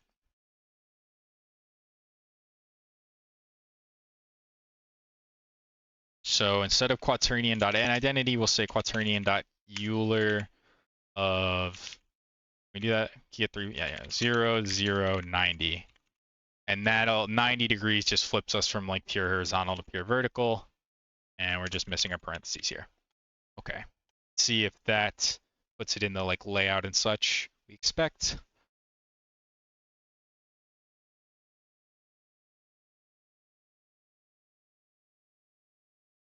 Man, every time I see my CPU temp monitor go red, I'm getting nervous. It's gonna blue screen again. Okay, that is not right. We need negative 90. And also, I feel like that's not the right position. I thought, like, before when I was seeing it, maybe the anchor isn't set properly. Maybe I do need to set the anchor after reparenting. We'll see.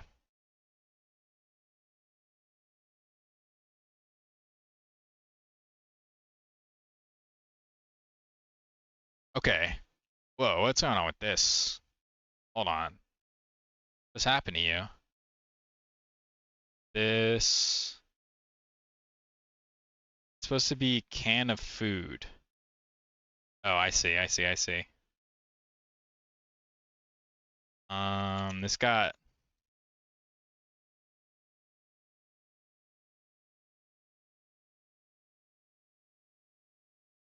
Somehow I assigned it to the secondary, but not the primary.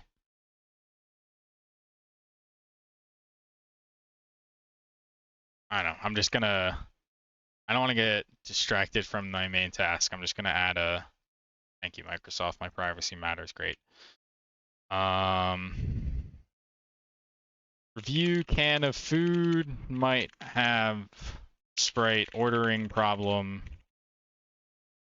with shop sprites that only have a primary, not a secondary. Seeing... Wait, shouldn't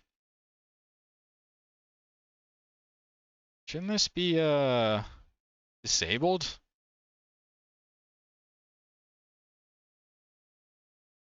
Yeah, I guess I'm seeing... And I feel like I'm getting... Don't worry about it. Getting distracted. I put a note. Fix it later. All right. So this arrow, though, its anchors are the opposite of what I want. Why did that happen?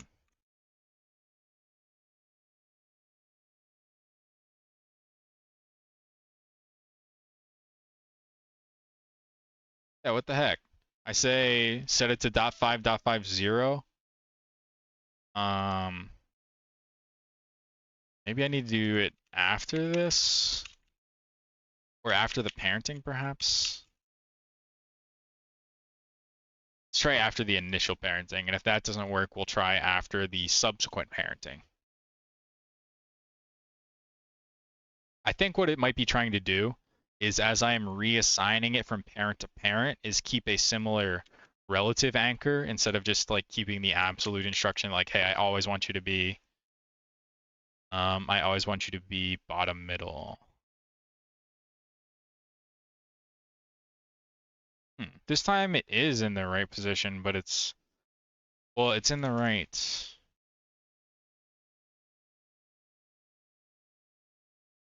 It is in the correct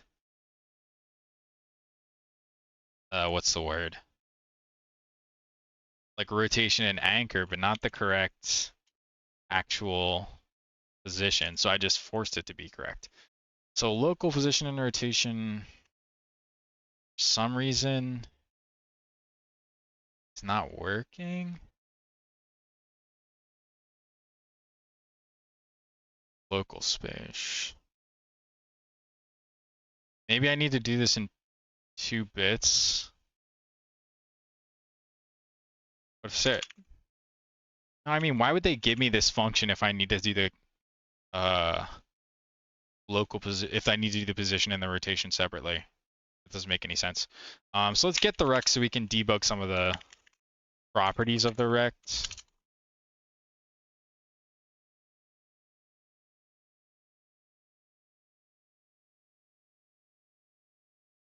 So let's give me rect local position before log ops before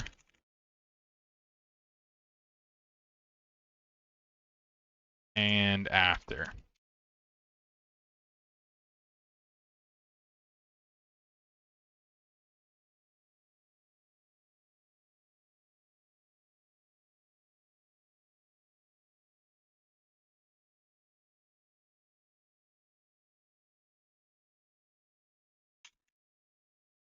All right.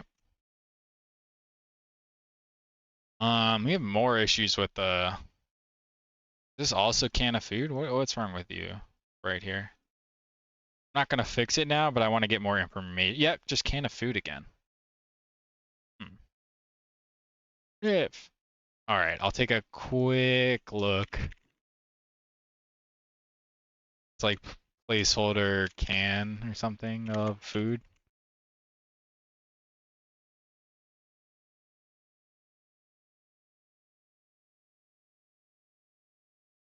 I don't know. It is set as the primary. And look, this fire staff doesn't have a secondary, but it sets just fine. I think maybe here, let me add this additional information to my bug log here. Might have to do with modifiers, specifically active items with only one sprite are displaying fine. Okay, so we got our selection arrow, and we say before -668, after -16, but I bet if I click on this, it's not going to tell me -16. Yeah, it's 46. What the heck? Um, I get, well,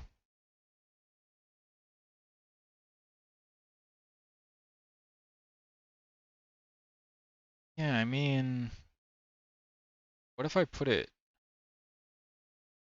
alright, and I say -16, is that?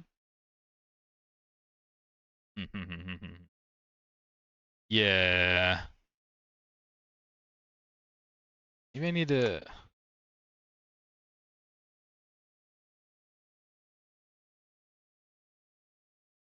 it sets the parent, but some reason, what if I just, I don't think the world, well, I don't know. What do I want to see what numbers it gives me if I do world space instead. I guess I don't understand why, I don't even get how it's getting to 46. Like, how are we going from -16 to 46? Or -324. Okay, yeah, this is not it. 'Cause that is a world space position, I guess. So yeah, I do want local position.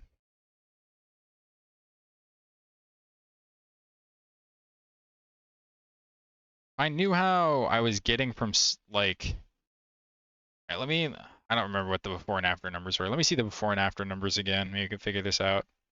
If I understand how the, like, whatever math transform is happening, I can just undo it or, like, compensate for it. But since I don't understand what's happening yet. Okay, yeah, it's saying -368 and then -324. I don't see how this is a local position. It seems like a global position to me. Yeah, now we're at, oh, did I save this? Oh, didn't save it, that's why.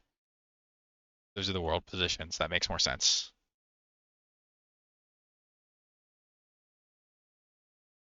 Oh my god. Stop going red, CPU temp. Relax, it's gonna be fine. Okay. So yeah, it does think it's at -16, but it's wrong.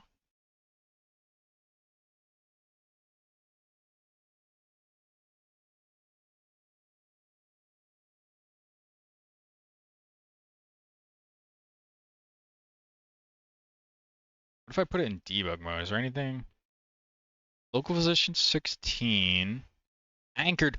Oh, anchored position. I remember. That's what I have to say. If you use anchors, you have to do this. So here's what we'll do. We'll set no position. We'll set it to vector3 0 using this function. I actually ran into this when I was doing this shop UI scaling stuff. I hit the same bug. That if you are using anchors, is there no vector3 0? Really? Oh, not new vector 3. Yeah, there we go. There we go. So we set the rotation first, and then we can just absolutely set the anchored position, which is new vector 3,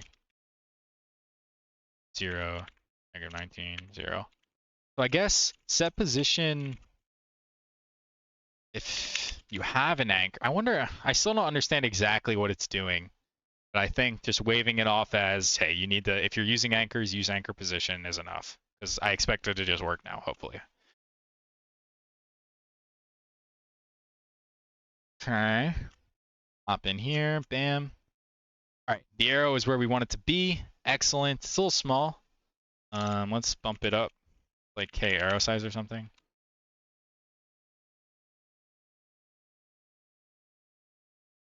And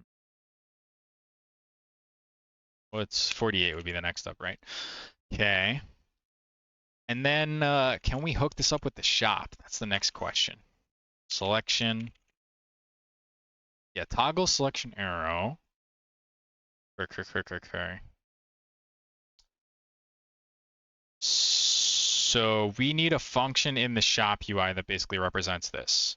So it'd be something like public void, public static void, set shop arrow position, int local index, or I should say shop index to be very clear. We have all these different indices. Just it's definitely helpful to be absolutely explicitly clear which one you mean. Then you reduce the odds you mess it up. So we have to go from shop index to item index. So we could say, or icon index, I mean, int parent icon index is going to be equal to shop index. It's the same thing as like here, where you want to do times 2 plus 1. 1 plus shop index times 2 is our parent icon index. We're going to grab this code here, do this. Parent equals parent icon indexes transform. And I think the rest of this, oh wait, this should be 16. How'd I get 19? We can probably get rid of this debug logging. And then here, where before we were doing that, we can just call it 0, I guess. And then we can also say set selected or something, set data. Set exit shop data, I guess, because 0 will be the exit shop, and flip icon, we'll just say false for now to do figure out.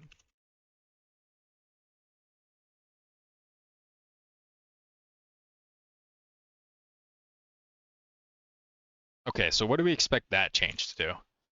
That change should basically do nothing. It's just, we're just moving the functionality that we before into a helper. So we're just testing our helper really quick. And also we're testing a different helper where we expect the main shop data to be, yeah, exit, leave shop. Correct. Great stuff. Okay. I hit the toggle, so that's why it changed. But next up, go to our shop. And just don't worry about leave shop. Don't worry about select shop item here. If set upper data index. Is that right? Oh wait, we want item ID here.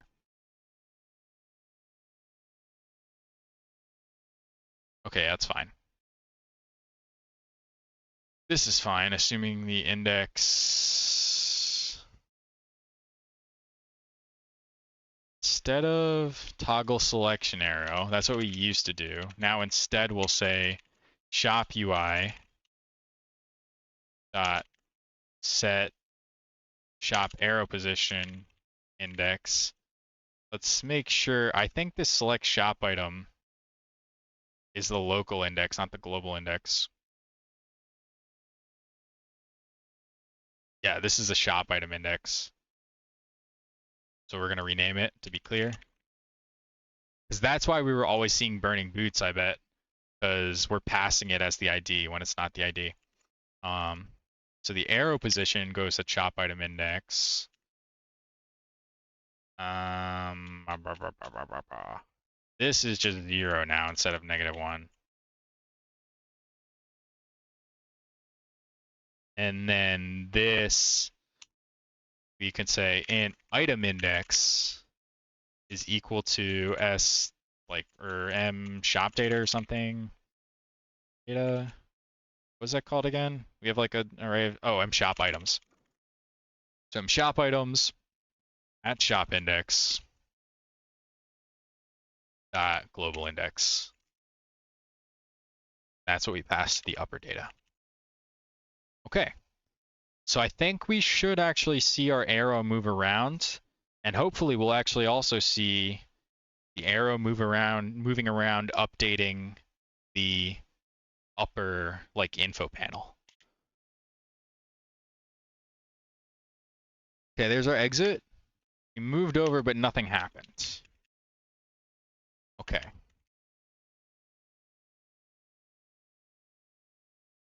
Parent. Oh, it's saying you can set the parent a different way. But something, this isn't working how we want it to. Our shop index is probably saying the same. So we can actually test that really quick by just debug logging. Setting shop index to, I mean, that's kind of a misleading thing, but I know what I'm talking about. It's fine. This isn't logging. It's like, this isn't long-term logging. It's debug logging.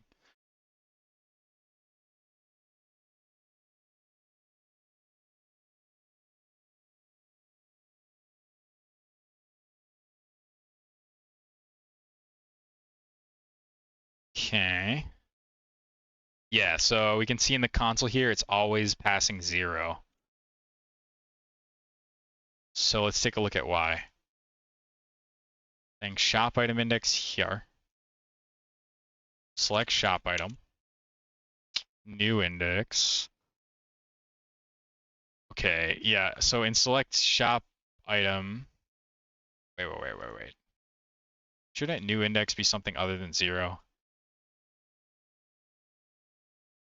It starts at 0, that's what we want. Oh wait, no, I see. It's being started at -1, let's start at 0.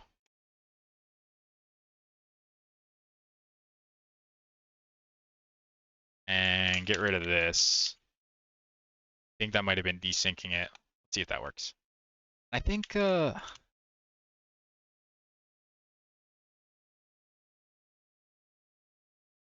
yeah, this has to be, here we're passing select shop item. After we do this, we need to increase this, the new index.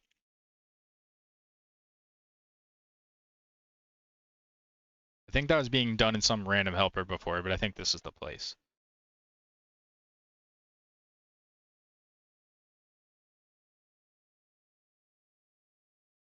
Let's see if that fixed it. All right, we did. I mean, there's some weird stuff there. Shiny charm, that is not correct. That seems like it might just be a data entry error. Let me see. Shiny charm? Or, oh, it has some silly name. Shiny charm. It has some, like, strictly functional. Oh, no, it is modifier shiny charm. What the heck? Oh, yeah, see, scroll secondary. This should be charm secondary. I thought it would be something like that. But look, our shop, oh, except when we go back to exit. Let's see why. I think it's because we're passing -1, perhaps. Is that, yeah, setting shop index to -1. So that used to be a like special signal for exiting the shop, but I think we want to get rid of that instead. Have it just be 0. It's a simpler like story for that way. So let's just fix that. And then we can probably call it.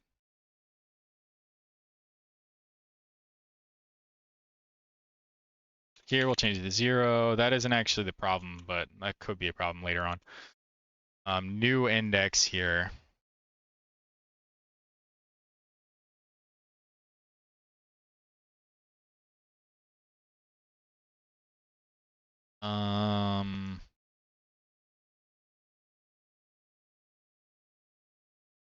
This needs to be less than or equal to 0. I think that fixes it. I think it expected to be able to go to -1, so I went over to 0, and then I hit W again because I was just spamming the directional keys, right? And then when it passes through -1, it breaks. That's my hypothesis at the moment. Find out if I'm right or wrong.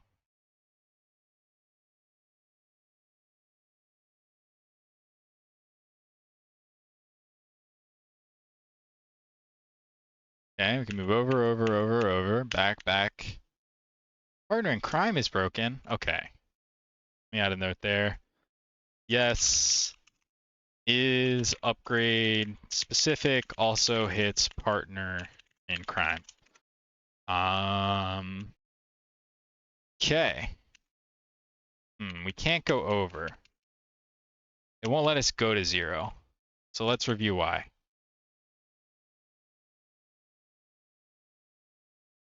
Oh. I think it's this. Because if I were saying less than or equal to 0, this would never happen. But actually, I think this should be like that. But no. That is right. Yeah. The point of having like a temp new index is to do that bounds checking and not put a bad value in M selected shop index. So we just adjust the bounds checking. We don't want to set selected shop index before that bounds checking. Oh no, assertion failed. Oh, this is that same thing I was hitting before. There's some weird thing there. All right, we can navigate through our items. And we can go back to leave shop. All right. And 9 o'clock on the dot. Although, when we look back at our like to do, we got all the subsections of the first area here, where we can get our shop to compiling. We have our leave shop thingy. But I'm pretty sure these buys won't actually work. Yeah, nothing happens when I click like go. Oh, and if I spam it enough while moving around, it breaks it. That's kind of expected. I don't think I need to hunt that down. Okay. So yeah, I'll probably call it there since it's 9 o'clock. Yeah, definitely a bit messier stream than usual, especially considering I hit a blue screen of death twice. But if you tuned in, thanks for tuning in. I appreciate you. I'm gonna offline. I'm gonna finish the shop and more of that sort of like that concentrated push to pre-alpha. Looking how long the list actually ends up being, I don't know if I'll get it in 1 week. I think potentially what a reasonable target might be. I think I might have said this at the beginning of the stream. Don't remember, but a reasonable target would be we get functional on PC and like Mac and stuff this week, and we get functional on mobile next week. Because all these UIs I'm making, I got to make a slightly different version for mobile. It's a real pain in the butt. And there are a few mobile-specific problems, like with the on-screen controls and stuff. I have to make new on-screen controls for the active item and dashing and stuff. So yeah, there are a few mobile-specific things, but I am gonna be pretty like head down, nose to the grindstone, trying to hit those pre-alpha goals, which again, for reference, is this set of goals here. Yeah, we made progress on the shop today. Probably more progress than even it seems. That was some of the like the mucky work that I wasn't super excited to do. It's just like compiling a bunch, waiting a bunch, just like sort of letting it crash and fixing one crash after another. So not the most fun and interesting work, but definitely necessary. And while there is still a little bit of work left to do in actually buying the items, I think we are pretty much like I would say 80% on the other side of the full item rework, which should give me a nice and robust enough framework to implement all the rest of the items I have planned. I won't be, this is the final rework of the item system. I won't be reworking anything again. So yeah, I I also will be moving back to my new computer over this next upcoming week. So hopefully next stream I'll be all set up with a nice, cool setup. And I'll have lightning fast compile times and hopefully no blue screens and no stability issues. So yeah, thanks for tuning in. I'll be back next Tuesday, hopefully with some cool stuff to show you. Have a good night.